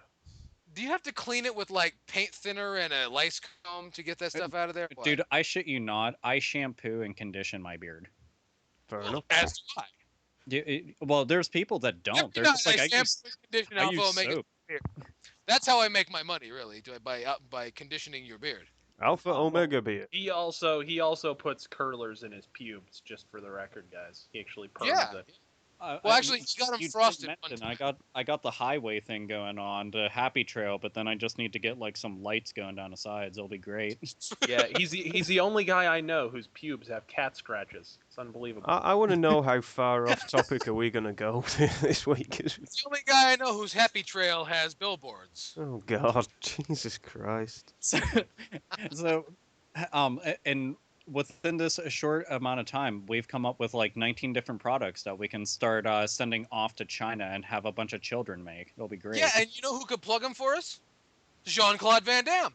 Oh yes, and he can do it while dressed like a husband inside of like a nice little country house, pretending that he's lived there the entire time and he's most definitely American. Yeah, he talks that way even though he comes from like Topeka, Kansas. Yeah, I know. Anyway, that's gonna do it for the Hate-Bit BallBag. Or do we have time for one more? I think we've got time for one more. We got time for one more. We can do one more because this one one looks pretty good. This one comes from a quick one. It's gonna be as quick as we can possibly get it. This one comes to us from YouTube user Microsoft Sam Rants 1, and he says, "Hey guys, love the show. What do you think about these new people that have arrived?" I'll say new people. This was almost going to sound very racist for a minute. He says that have arrived to the metal scene, well, at least younger than 25. They try to make up all these rules for it, like saying that if you don't listen to death metal, that you aren't a true metalhead, or always thinking that true metal is an obscure black metal band from Europe whose demo sounds like they were recorded underwater and using a string through a cup. What are your thoughts, Sam? I'm not aware of new metal fans doing that. I find the old school I find that I used to Dave trade with and stuff were the ones who imposed those rules. And man, I'm fine with that actually. I wish metal was more elitist. I get tired of this inclusive BS where it's like, oh, As I Lay Dying is a metal band. No, you're not. You're a hardcore band. You're a hardcore band. People don't buy hardcore albums anymore, so now you're calling yourself metal because metal has credibility, or at least for the moment it does. And these bands all shit on metal less than half a decade ago. Absolutely, because metal wasn't cool in the late 90s. So now it's cool. You know what I mean? So I'm fine with those rules. I say make more rules. I say make stupid rules that make no sense. Be like, oh, sorry, if you're a girl who listens to metal, gotta be topless 24 hours a day. Sorry. You know what I mean? Like, I'm cool with that. Really, since when is listening to heavy metal a fantasy fucking football league? There's no rules. You get into what you get into. If you do you have to learn a secret fucking handshake to hang out with these people too? I'm just wondering when you're gonna get the fucking gift badges and shit like that, just to say, yes, I wear a badge of honor because I listen to metal. Well, there are. You can get them at hatebitpodcast@gmail.com. Please send us a pre-order form. They're only $19.95 if you act now. You know what? This is probably the most appropriate time for this. Shameless plug. There we go. Thank you.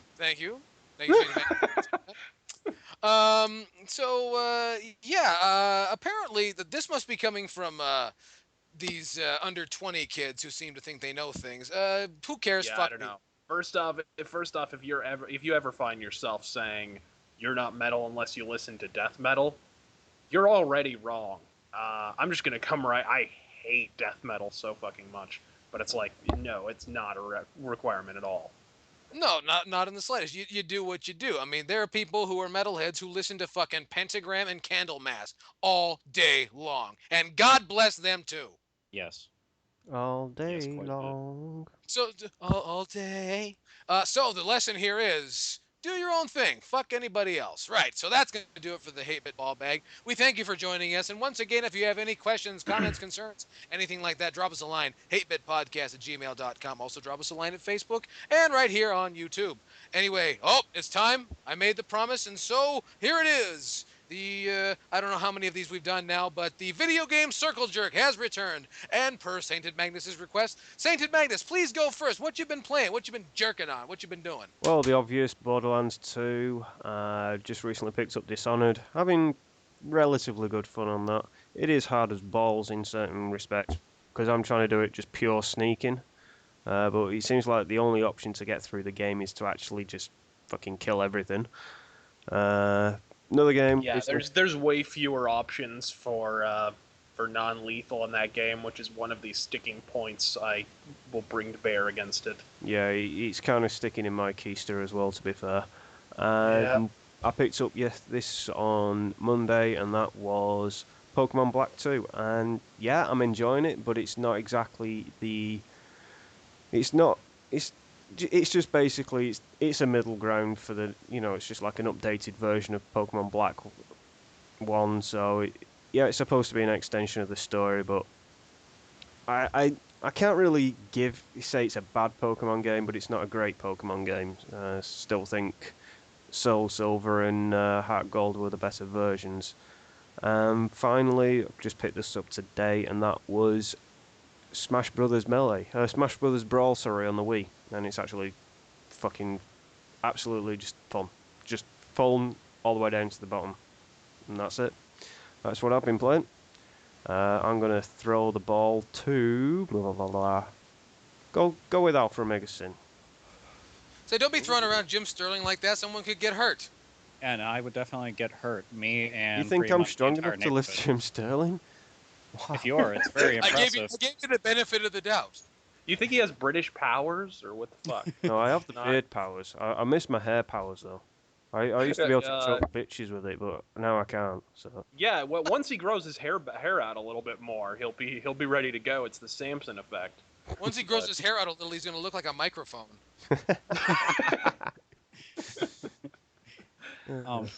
So this month is pretty much just survival horror month for me. So it's any and everything that is within the realm of survival horror, and it's pretty much just been like all Resident Evil for me. At least like within the past like week or so. I got Resident Evil 6 and I played through that, and I completed the 3 main campaigns. So I got through that. I haven't played through Ada's yet, so I don't know what hers is like, with the exception of just people telling me what it was like. I was messing around on Resident Evil 3 because I was going to play everything in order, but I just said fuck it because for some reason I was in the mood to play Nemesis, so I was like, here we go. So I was playing that, and I was playing the Resident Evil that was on Game Boy Color. And not Resident Evil Gaiden either, but the actual like Resident Evil, the one that got canceled. But some people got a hold of the prototype ROM. See, I told you I look for this stupid bullshit all the time, but I managed to get a hold of it and was playing through that. It's an unfinished game, but it's still really fun to play, especially if you're tanked and you're just bored and you're like, look at this is silly. So yeah, that's pretty much everything for that. I still have a big fucking list of stuff to play through, like Eternal Darkness, Deadly Premonition, Zombies Ate My Neighbors, House of Dead games, and shit like that. So, yep. And I don't know. Just before you move on, can I ask you a question about the Resident Evil Game Boy Color version? How accurate is it to the PlayStation 1 version? It's 100% accurate. It's 100% accurate. Every way possible on an 8-bit portable machine. It's honestly impressive. Which means not at all. No, honestly, it really is. For every camera angle is done up exactly the same. All the dialogue, it's obviously not worded for you to hear, but you read all the text and everything. The characters, the zombies and everything, they only have one zombie type, and I don't know if they ever plan to have more than it. And again, it's an unfinished game, so I don't know how accurate it is later on down it, but it is pretty. It's pretty neat just to see what they could have done. But yeah, I don't know. It's a free ROM. Just Google search it and download it. It's definitely worth a playthrough. So. Sounds interesting. Thanks. I'll send you the ROM, but for everybody else out there, just Google search it, and because if I put a link to the ROM, obviously our shit will get flagged. Yeah, damn you, Google. Even if the game is unreleased, which is silly. Yep. But yeah. So who wants to go next? Well, I've been playing through, obviously Resident Evil 6. I'm going to have the review up in the next couple days here. Really rocking and rolling on that. But yeah, needless to say, my disappointment was palpable. But, I don't know if disappointment is the right word. I could tell pretty much from word go this game was going to be awful. But whatever, I didn't have to pay for it, so fuck you. And fucking... Yeah, I don't know. I haven't been playing much aside from that. I guess Dishonored, really digging into Dishonored will be next. But that's as for now. I've been going back and playing a lot of SNES games. Like, okay, call me a girl. Of course, I fucking am a girl, but You're a whatever. girl. I've been playing through this. I played the Sailor Moon beat 'em up for SNES the other day. That is and it was actually awesome. fucking awesome anyway. So It's a great It's a game. good fight. So if anybody calls you a girl just because you're playing a fighting game, tell them the fuck off. It's a good game. Not even gonna lie. Like, if you need a side-scrolling arcade-style beat 'em up to play with a friend one afternoon, like, it's one of the better ones. Kind of like Final Fight, but with Sailor Scouts. Don't judge. It's 2012. At least you know what Sailor Scouts are. The only complaint I heard about the game was that like all the movements and everything were like absurdly stiff. No, it's really not bad. I mean, if you really think about it, the movement's stiff in Final Fight too. Well, yeah, that's actually one of the things that came to mind. It's just like that was the only thing I had heard about it that was negative. Other than that, everybody said really good stuff. I've yet to play it. I actually wouldn't mind because I don't really give a fuck what I'm playing. If somebody's like, "Oh, you're playing that," and I just choke them with my cock. Yeah, that's my answer to everything. Well, I played Dragon Ball Z games, but say Razorfist might not even like them, but I do. There we go. Razor Fist is the measuring stick when it comes to people being mean. It's like and somebody's being mean, like Razor Fist. That mean guy, that bully, that metal bully. Yeah, so when you're like, hey, you were a real dick to him. You were a real razor fist to that guy, man. Yeah. You were really razor fisting him, and that could actually go a number of different ways. This is going to be in the Urban Dictionary before you know it. Classy stuff. But, I got to talk about my personal experience here.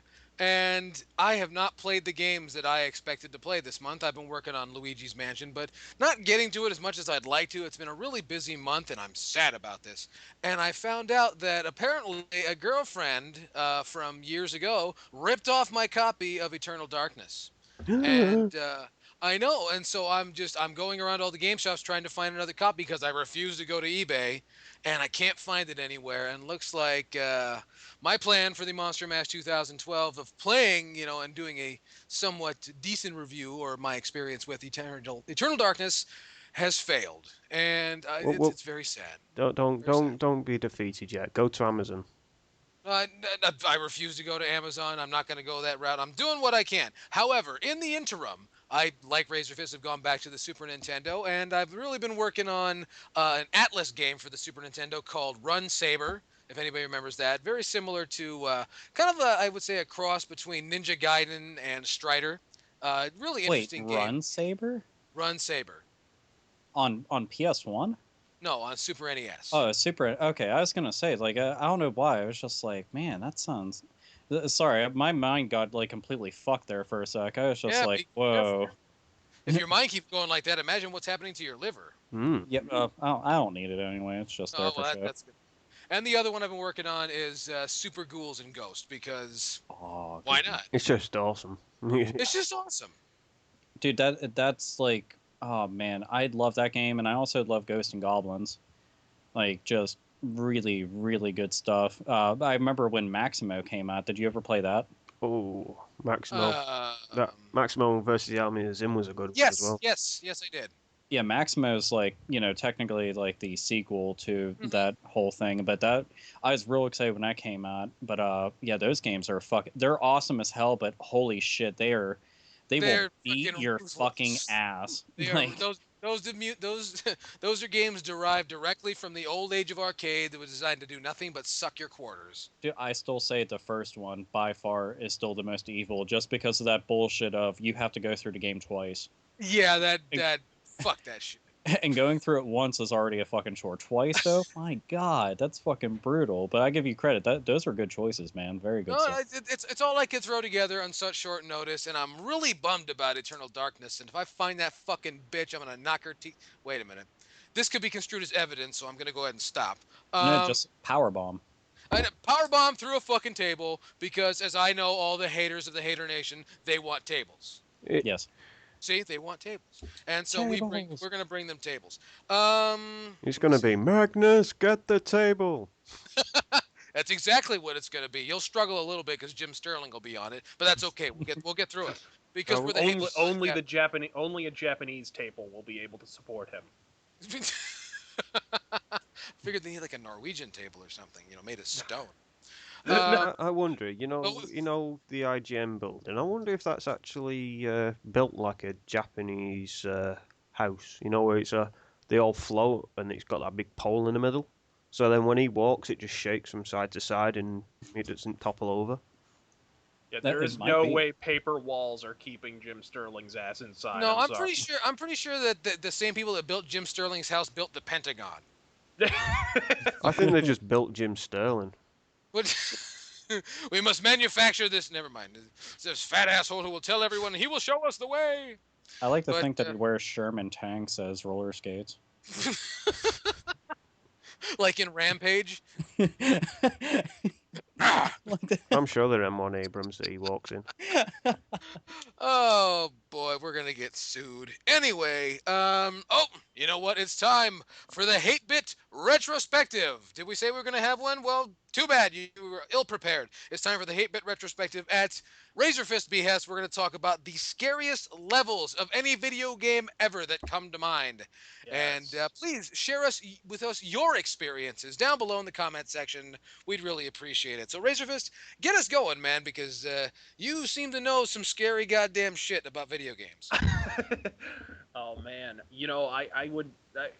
keeping in mind what I'm thinking here is mostly like, because I know some games don't have set levels, you know what I mean, but they definitely have segments, and I think those segments are more if you're talking about a non-linear game, or a game that doesn't really have levels per se. That's more what I'm talking about here. Like for example, Silent Hill 4 does not have levels, but I would say one of the scariest, or at least the freakiest, like mindfuckiest kind of levels I've ever seen is the hospital in Silent Hill 4, because it's totally different from any of the other hospitals in any of the other Silent Hill games.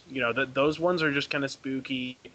Silent Hill 3 was a little freakier, I guess, but I don't know. To me, the hospital in Silent Hill 4, where especially that one part where you're going down the long hallway and it's just a series of doors, and in Silent Hill 4, without spoiling too much, basically the game is metaphorical. It's kind of like the movie The Cell, where you're literally wandering around in the mind of a serial killer. So every single room, it's literally a long hallway with probably 30 doors in it. And you have to open each one because you don't know which one leads out of this place. So as you're entering all of these doors, each one is symbolic of some kind of obsession in this serial killer's mind, and it becomes increasingly unsettling. And it's one of the reasons Silent Hill 4 is my favorite in the series. It's absolutely masterful the way they've depicted this symbology without getting like too graphic. I mean, they get obviously graphic because it's Silent Hill, but it's the way they did it was just, it's an absolute masterpiece. I would say that. I would also throw the Shell Bridge Cradle from Thief Deadly Shadows out there, because that I mean, it's universally regarded as one of the most terrifying single video game levels ever made. I mean, for Christ's sake, when the premise is you have to go in and steal something from an orphanage that used to be an insane asylum and burned down and is reputed to be haunted. I mean, right there, you've already like filled the tank on I don't want to go in this place. You know what I mean?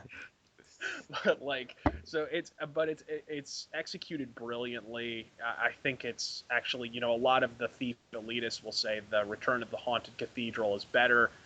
I think that's bullshit, actually. And though I like Thief the Dark Project, I really do think the Shellbridge Cradle is a much better level. They really polished the ideas they were working on there. And I would throw the Labyrinth section from Silent Hill 2 out there, where you're that area. Does anybody else know what I'm talking about? It's that area you enter after you leave the prison. In Silent Hill 2, where you're in this like series of just it's boring hallways. I can't even describe, but it's so unsettling because it's so unlike anything else you've seen in the game up until this point.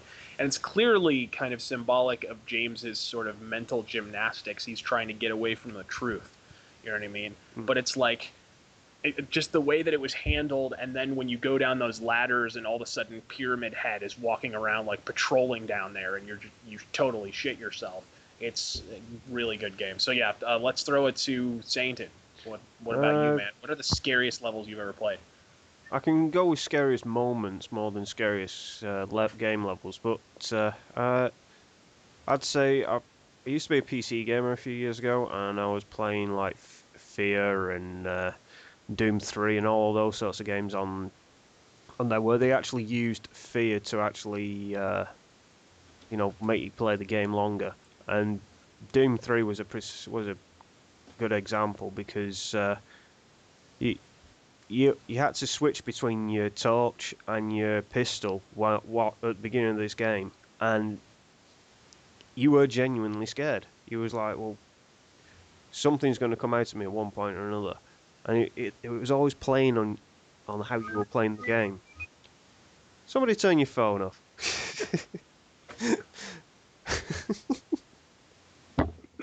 Yeah. This is not a call-in show. I know. I was thinking, are we doing something new here?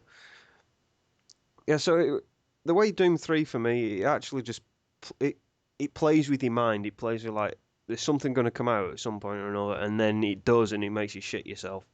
But I think Fear did it better because you was with Fear you're always being pursued by Alma, and Alma is like this 8-year-old girl which looks like the girl from The Ring, and she just pops up out of nowhere and then disappears. It's like, whoa, what the fuck? How? You're still shitting yourself. And also one other game I'll throw out there, and that was Stalker. Now there was one specific level where you're going through like a sewer system, and in that sewer system it's all dark, and all you've got is your headlamp to actually for company, really.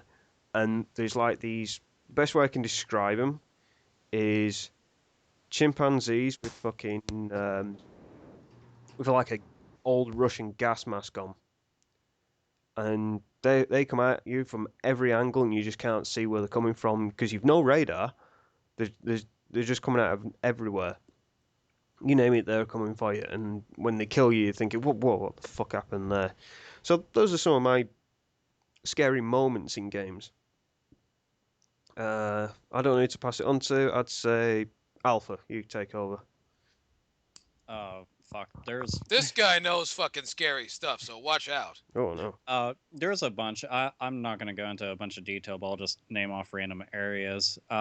In Resident Evil 1, whenever I was little, there was the guardhouse after you leave the mansion. I remember that place really fucked with me because of the music, and I didn't know what to expect once you left, because it was a really big deal. But that place was really scary to me whenever I was younger. In Resident Evil 2, the morgue. Once you get downstairs into the basement, the music down there is very, very fucking cool. But when you get inside the morgue, you know that dead bodies are kept inside a morgue, and you're just expecting the worst case scenario, and nothing happens when you enter. Nothing's in there until you're about to leave, and it's like, holy shit, Then let's see, with there's Pokemon, which Lavender Town. To a lot of people, that place is just really fucked up because it's really off-putting in a lot of ways, because they actually acknowledge that things die in the game instead of just get knocked out. The music's really fucked up, and there's that ghost Pokemon and everything. And there's a whole conspiracy about Lavender Town that's pretty cool. A lot of people have written some neat shit about it. Within Condemned, if anybody ever played the first Condemned, when you're inside the mall, there's all these mannequins, like these fucked up looking mannequins everywhere. And, you just hear sounds off in distance and everything. You're waiting for somebody to come out and attack you. And you don't know if any of those mannequins are one of those people standing there. So it's a very tense area. And Razorfist brought up Silent Hill, and I definitely like the school and the hospital. The school in Silent Hill 1, the hospital in Silent Hill 2. Are pretty badass. And Silent Hill 2 Hospital, man, is so unnerving because of it's one of the things that never gets pointed out enough. I mean, everybody praises Akira Yamaoka's soundtrack, but they really don't talk about the way audio is handled in the game in general. No, I definitely agree. And the way that it seems like the music rises at all the right points. When bad shit is happening. They know that's the big thing. I mean, it's rather appropriate for the game's nomenclature, but they know how to use silence. They do. They know when to not have the music there, and it seems like it cuts out at the perfect points. And it's not just music, but just audio in general. Yeah. Just like the sound of enemies in the distance. That's one of those games like why you want to have surround sound. Yeah. Because you get enveloped into it. Those are like super good points, and I mean that game takes it to a whole new level. And this, granted, this isn't a level, but I just want to put it out there for the fuck of it because I had thought about it. If anybody played Splatterhouse 2 or 3 on the Genesis and Mega Drive and all that, if you ever played them, you should. I don't know why, but I always thought it was unsettling seeing the cutscenes for some reason, because they're very realistic looking, but they're kind of just fucked up. I don't know how to describe it. It's one of those things. Just look at pictures of them, and you'll see what I mean. But yeah. So I will go and pass the torch to Mr. YELLKAOS. Ooh, it's scary stuff for October. For me, one that's what? You're groaning now. Nothing. What, are we not paying you enough here? Nope, never. See, never. I knew it. No, for me, the one that sticks out, and I've told this story on my show a number of times about Resident Evil 2, like Mr. Omegason was saying, but my part that scared the piss and shit right out of me is in the second floor, the green hallway with the fucking black birds sitting in the broken windows. Oh. And not knowing what's going to happen, because sometimes it happens and sometimes it doesn't. I don't know the key what it is that switches whether or not they attack or they don't, but it's fucking terrifying. It's just absolutely fucking terrifying. And then the other part is Super Mario 64, the piano that tries to eat you. I don't know if it's that way for everybody, but that scares the fuck out of me. A piano that's going to eat you. I never liked musical instruments that were suddenly hungry. That always kind of not at all. It's bad enough that they blow, much less they suck, if you get what I'm saying. And while we're on the subject of things that eat you, what about... What about all the slags the worldwide? Yeah, they might want to eat you. Might be tasty. They might. I had... They only want to eat baby gravy. There's a difference. Yes, and they're, because if you didn't know, protein's really good for your hair. Is it now? Wow. It is. So and the more you know. The more you know. Right here on the Hate-Bit podcast. Yeah. I'm surprised nobody actually brought up Fatal Frame or Project Zero. Well, I know they're the same game. I'm just using the title so people understand what I'm on about. Nobody actually brought up that, because when I first played that game, I was bloody babbering myself, trying to trying to actually take out the ghost with a camera. For fuck's sake, that's some scary shit right there. No, the scariest location in that to me is in the first one. It's actually fairly early on. It's there's a very, very long hallway, and it just has ropes hanging, and it's extremely quiet. All you can hear is the creaking of the floor, and you're just walking. And I see all these ropes there, and I just found it very fucked up to see because it remind me of nooses just hanging.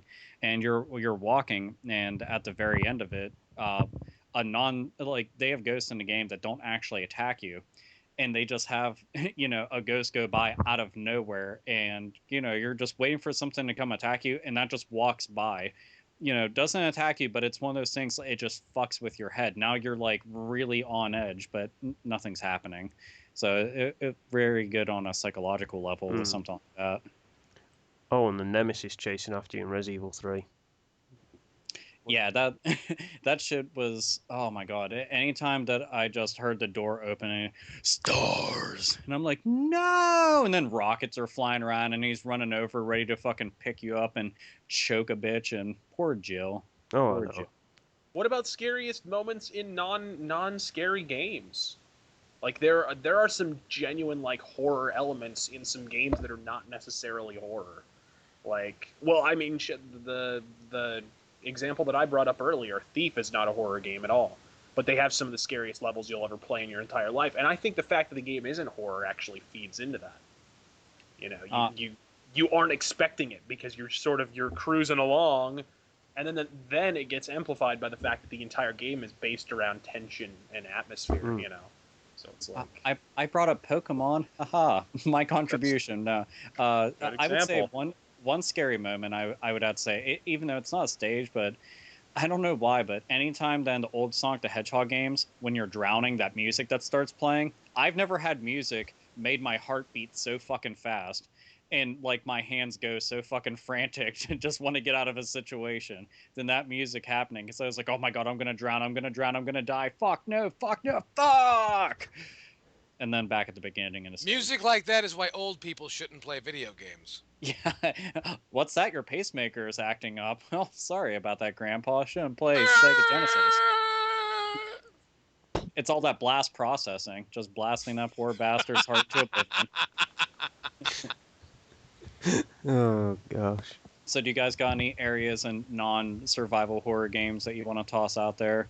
Besides the piano and Super Mario and what have? there were some spooky kind of moments in like the Forest Temple in Ocarina of Time, or like there are always like just weird kind of scary-ish moments. Majora's Mask is actually kind of a fucking scary game. Yeah, like there's all sorts of horror themes all riddled throughout that game. Like I have to say, like Legend of Zelda, it's not like it's a colorful, happy game, but Majora's Mask was just dark, gloomy, and foreboding in so many ways. You had a moon that was constantly like rape facing at you at all times, just hanging in the fucking sky, and like all this shit with the mask, some of the monsters and shit, it was very fucked up whenever you look at it. Just the mask guy himself was creepy as fuck. Dude, his grin is like Shigeru Miyamoto's. I swear they just like fucking took his face, planted it on him, and they were like, well, then again, I heard that that's who it's supposed to be. Like they said that's who they based him off of, but I don't know if that's true or not. The man is horrifying, and then when he has those crazy like rage moments, and he like holds his head and he like rocks back and forth, and his eyes go all bloodshot. It's like, this is awful. Stop. Yeah. Okay, here's one, and this was actually one of the highlights for me in the game, is in Batman Arkham Asylum, the Scarecrow stages. Those are really fucked up. And the thing is, like, especially if you understand the whole... I mean, most people understand Batman's parents were killed and everything. That's obviously, like, a main factor into his fucking psyche that bothers him. And all that shit was, like, used against him. And the way that they portrayed the game, like, it made me want to see Rocksteady tackle a survival horror game, because they pulled that off beautifully. I was like, wow, you guys, goddamn, like I did not expect this to be as cool as it is, but it was, and it was also like very just scary. That sequence was fantastic. I will agree with that. I've got one to add to the mix, and that was the Sorrow boss fight on Metal Gear Solid 3. Because if you yeah, that was pretty. Although it wasn't really a boss fight, it was really just like a "what the fuck is going on" kind of moment. But if you think about it, Yeah. if you go around killing all the all the soldiers in the game, Which I you did. actually see all the ghosts from the people that you've killed, and you also see the different ways you've killed them. So, like, say for example, if you set one of them on fire, you'll see one on fire. If you slit the throat with the combat knife, obviously you see a dead soldier with his head flailing about. Yeah. It's Oh, really I good. I would also have to throw out, for those of you who have played Vampire the Masquerade Bloodlines, the hotel from that game is freaky as fuck. Oh my goodness. It's really well made, really scary level, at least when it works properly. Because when you play it and it's glitched, it's slightly less impactful. But yeah, definitely a really atmospheric, really creepy level. It doesn't quite... you're always expecting something that never quite comes. You know what I mean? That's I think the best horror is when you're expecting something really in your face to happen and it doesn't happen. That's You know true. what I mean? I think that's when it's best. You find that you're experiencing erectile dysfunction. So I think No, sir. No. I don't think we've got anything more to add to that retrospective. Actually, here I'll add just one last, real quick. There's a town in the Shadow Hearts RPG on PS2. It's already a very dark, very gothic kind of game to begin with, just like with the settings and everything. But within that, there's like this one town. It's like everything's dead for the most part, and it's very fucked up. Like when you enter it, just everything goes in like a completely different direction as far as like the game's overall tone. And I can't remember what the town's name is though, but it's like very off kilter, and just I liked it a whole lot. If anybody can remember the name of that town, I'm talking about, with like the dead people and shit like that, and everybody's like transforming and stuff, please throw that comment down below, because I cannot think of it for the fucking life of me. But yeah, that's my last one I'll chuck out there. Yeah, so I guess that's it for the retrospective, don't you think, guys? Yes, no, maybe? Yes, we looked back and it was scary and it was great. Almost certainly. So I've not done this for a while, so bear with me. So it's time for everybody's favourite section of the Hate-Bit podcast, and that is the rant. And this week we've actually got someone different ranting this week, and that is our friend, your friend, my friend, and everybody else's hated person, YELLKAOS. Go for it, man. What have you got to tell us? Well, thank you very much, Sainted Magnus. I've got a rant for you. And this is not going to be a smooth, polished rant like you get from the mighty Razor Fist, because he's good at that sort of thing. That's his shtick. That's his thing. That's his MO. You're not going to get a lot of fancy words. In fact, I think I'm going to cut this just like I would a wrestling promo. So for those of you who wondered what happened to Chaos Theory, this is one that's been sitting on the books for a while and it just never made it to the internet. But I need to come here close. You know who you are, okay? I'm gonna tell you right here. I have had it. I have fucking had it with these cookie cutter gaming YouTube channels. I am really at my wit's end with these faggots. I got some news for you, and you're probably not gonna like to hear this because it's coming from that fucking faggot YELLKAOS, the one from the Hate-Bit podcast that nobody likes. You're coming from this guy, and I'm gonna tell you, you're not gonna make a fucking living at this. All right, you're not fooling anybody. You and your subscriber count. You judge There's this whole sect of people that seem to think that your subscription count on YouTube means a goddamn thing in real life. All right? It might seem really important. You realize what you're engaging in, and I don't want to, detract from anybody, but simply because you have a high subscriber count doesn't mean you are of any worth. And now I'm starting to pick on people, and that's not right, but I'm going to do it anyway because that's just how it's done. But you're not going to make a living at this. I'm sick and tired of you're following a formula that you picked up from God knows where over God knows what back and God knows when. Everyone's, a pickup video. You got to do a pickup video and you should do a contest. You got to do a contest. It's very important. You should give people things even though you entertain them for free. Yeah, that's a great fucking idea. And, no one has a fucking identity anymore. No one has a story to tell. Everyone gets it in front of a fucking... I I still hear all these guys all the time. It's like, when you subscribe, I could be a partner, and you're a fucking idiot, bro. I'm sorry. No one's gonna advertise with Kyle Y12649. All right. No one gives a shit. No one cares. But even so, even if people did care, just imagine somewhere there's a kooky place where people care. Have a fucking point of view. Yes. There's so many people whose channels are completely dedicated to agreeing with someone else. Oh no. And I've also grown sick and fucking tired of videos that you tell right in the beginning who your influences are, and they're just some jack off. No one cares. Go get a fucking identity. Go get a fucking personality. And quit. Yeah. And no one thinks it's clever that you're using Castlevania music from the NES right underneath your vocal track. No one is impressed. Nope. So I, YELLKAOS of the Hate-Bit Podcast, I'm about to lose an ass ton of subscribers right here on YouTube. It had to be said. I'm sick and fucking tired of it. Get it. If you can't get a set of fucking balls, at least go sit in a corner and grow a personality. Thank you. I am the mighty YELLKAOS. Yeah. Come on, give him a clap. Give him a clap. It's about fucking time. Clap. Why are you giving me the clap? Yeah, we're giving you the clap. You better Stop giving me the clap. Because he doesn't clean.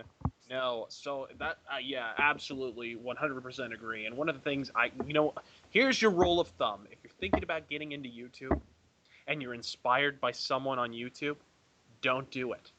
Okay?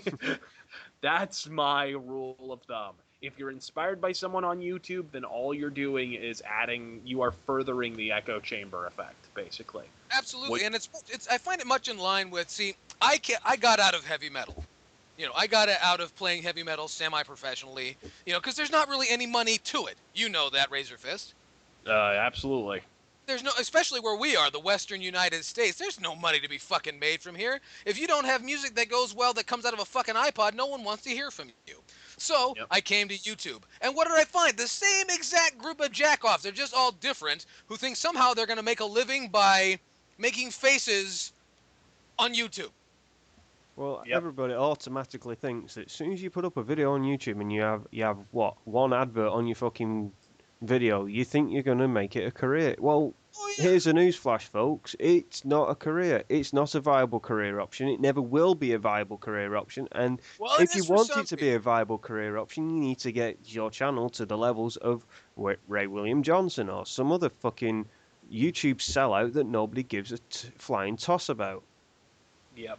There are very specific things that you have to do in order to make a career on YouTube, and invariably you have to not talk about video games. Invariably, the common bond between all of those things is that you have to be a bleeding cunt.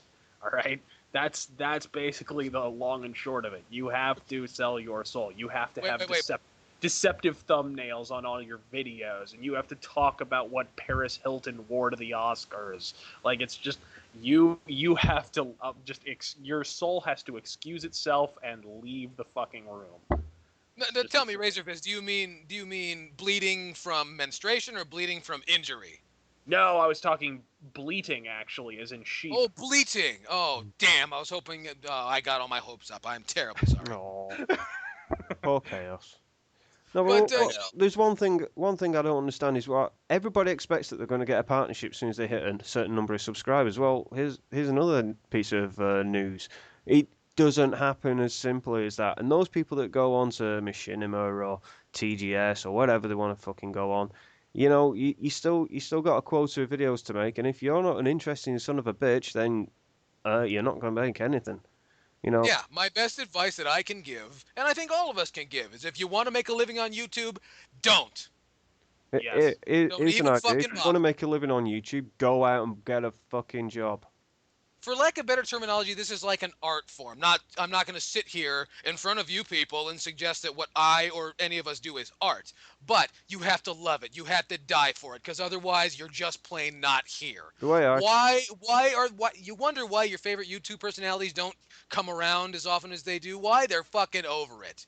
They too thought that they were going to make $1 million, and it isn't true at all. Nope, it's not true. That's just it. If you want to get on YouTube and you want to do something, do it for yourself. Period.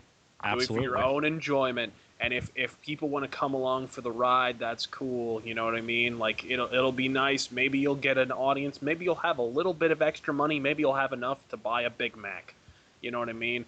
But don't expect this wellspring of cash to come out of the ground, because that ain't how it works. And it's at the end of the day, you just have to be in it for your own satisfaction, and you need to lift the finger to anybody who's not cool with that, because it is for you at the end of the day.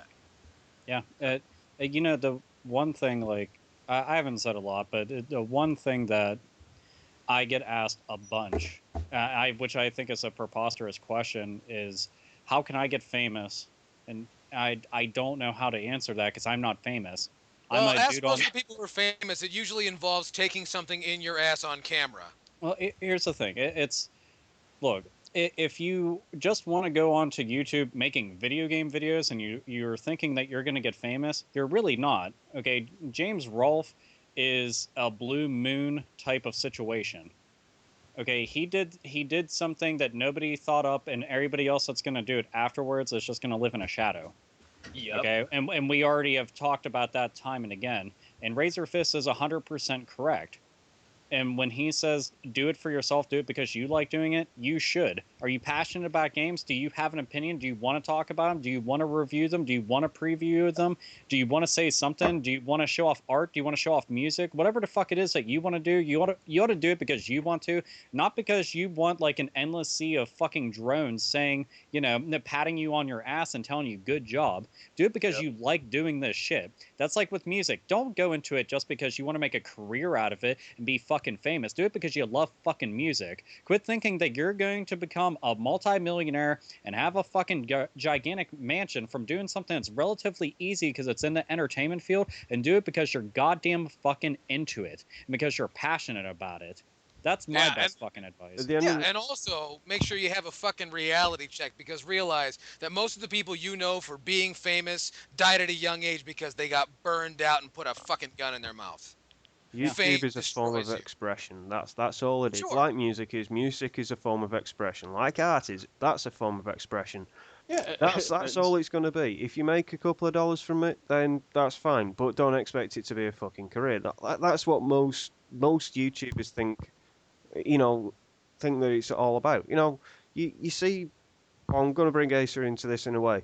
He reviews reviewers. Half of these reviewers think that exact same thing. You know, they think, yeah, I'm on YouTube, I'm going to make $1. Yeah.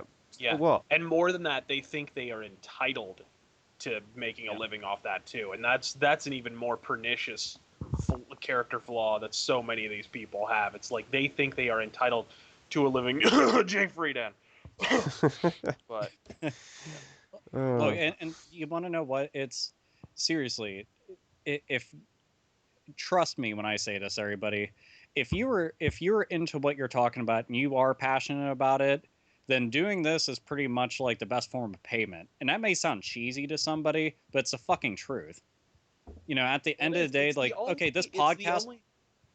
Getting the feedback from your fans or having people actually enjoy it is you know, that's part of the reward, but really it's just the satisfaction that you take in actually completing something that you're proud of and that you can laugh at or that you can enjoy, like at the end of the day. Like, I make jokes in my videos that not one of my subscribers are going to understand because it's purely for me. You know what I mean? Like, not all the time, but, you know, like every now and then I'll do something indulgent, you know, like that. Because at the end of the day, it's its own reward. Yeah, there's a lot of stuff about, like, being on here and doing stuff that is fucking awesome. But if you go into it just wanting to fucking, like, I'm going to be famous, you're doing it for all the wrong reasons. I've been doing this shit for around 4 years now. And I didn't start off because I was like, I'm going to become famous. I was scared shitless to be in front of a camera because I knew that the internet would eat me alive. And I just said, fuck it, because my balls are bigger than all of that, and I already have enough pride in myself and enough confidence to not give a shit. It's true. His balls do clank when he walks. Fucking right they do. And they clank hard enough I could knock a motherfucker out with them. But the thing is that are you kidding me? He needs spotters to get into his jeans. No, serious shit. I'm getting him a wheelbarrow for Christmas. I can't. It's got to be all black though. Maybe with like. It is all black. Don't worry. It's anodized just for you. like this podcast, whenever the initial idea came up with it, it wasn't, we didn't sit around going, oh man, we'll be super famous. No, we were just like, wow, we all get along pretty fucking well. We got some good fucking chemistry. Let's make this shit happen. Whereas there's people that want to make a podcast because they're just like, I want everybody to know my name. No, if nobody knows your name, who the fuck cares? If everybody knows your name, who fucking cares? Just be happy that you're doing something that you enjoy. I'm fucking borderline repeating myself, but I can't help it because it's something I fucking feel strongly about. So yeah, there. Absolutely. No, yeah. And if everybody knows your name, you must be at Cheers. So I just got done watching Frasier too. Speaking of that, but yeah, there you go. That's a good one too. So. Wow, I got real dark, and then you brought up Frasier. This has been a hell of a podcast. Right, dude. Kelsey Grammer's the man. Him and his coke habit. Tossed salads and scrambled eggs, man. That's right, and not to mention his safe driving tips. Oh, So, dude, you know what's fucked up? Just real quick, did you know that he sings that fucking theme? Yes, I did. I didn't know that until just recently. That blew my fucking brain. I was like, whoa, Kelsey Grammer with the fucking pipes. Go you. There you go. Oh man, now they're gonna have a whole totally different view of the Hate-Bit podcast. But the lesson here is, no matter what, in what avenue of your life, be yourself, and you'll be happy. Exactly. And if you can't be happy, then be yourself and piss off a bunch of people. If that's what you do, I was gonna do Godspeed, but I'm like, oh, I'll get in trouble if I do that one. You'll get slapped with copy. I know. I stopped myself. No. Oh. The perfect that's the perfect point. You do the reading rainbow thing, but don't take my word for it. Come on. There you go. That was it. You know what? It happened. You spent a perfectly good batch of time listening to the Hate-Bit podcast. We thank you for joining us. A lot happened this week, and we hope a lot happens this coming week, because we're heading right there into the holiday season. A lot of big games coming out. There's going to be a lot of fun, so please stay with us each and every week. I'm YELLKAOS. With me, as always, has been Alpha Omega Sin. And always remember, be yourself, be happy. If nobody likes it, fuck their grandparents. Both of them. Seriously, it'll teach them a lesson they'll never forget. Tainted Magnus. Yep, it's been another swell week. I'm using an old word from America there, swell. So we shall see you all next week. You know what? Fuck it. I can't be bothered anymore. See ya. And the ravishing Razor Fist. I think we should. I don't know. Let's rapidly push the action button and end this episode with a fervent god fucking speed. Ooh. Thank you very much, Mr. Fist. And once again, the revolution begins with you. I'm YELLKAOS. If I haven't said it already, I'm terribly sorry. But you guys have been great, and we have been the Hate-Bit podcast. We'll see you next week. Bye-bye. Blow it out your ass. Yeah.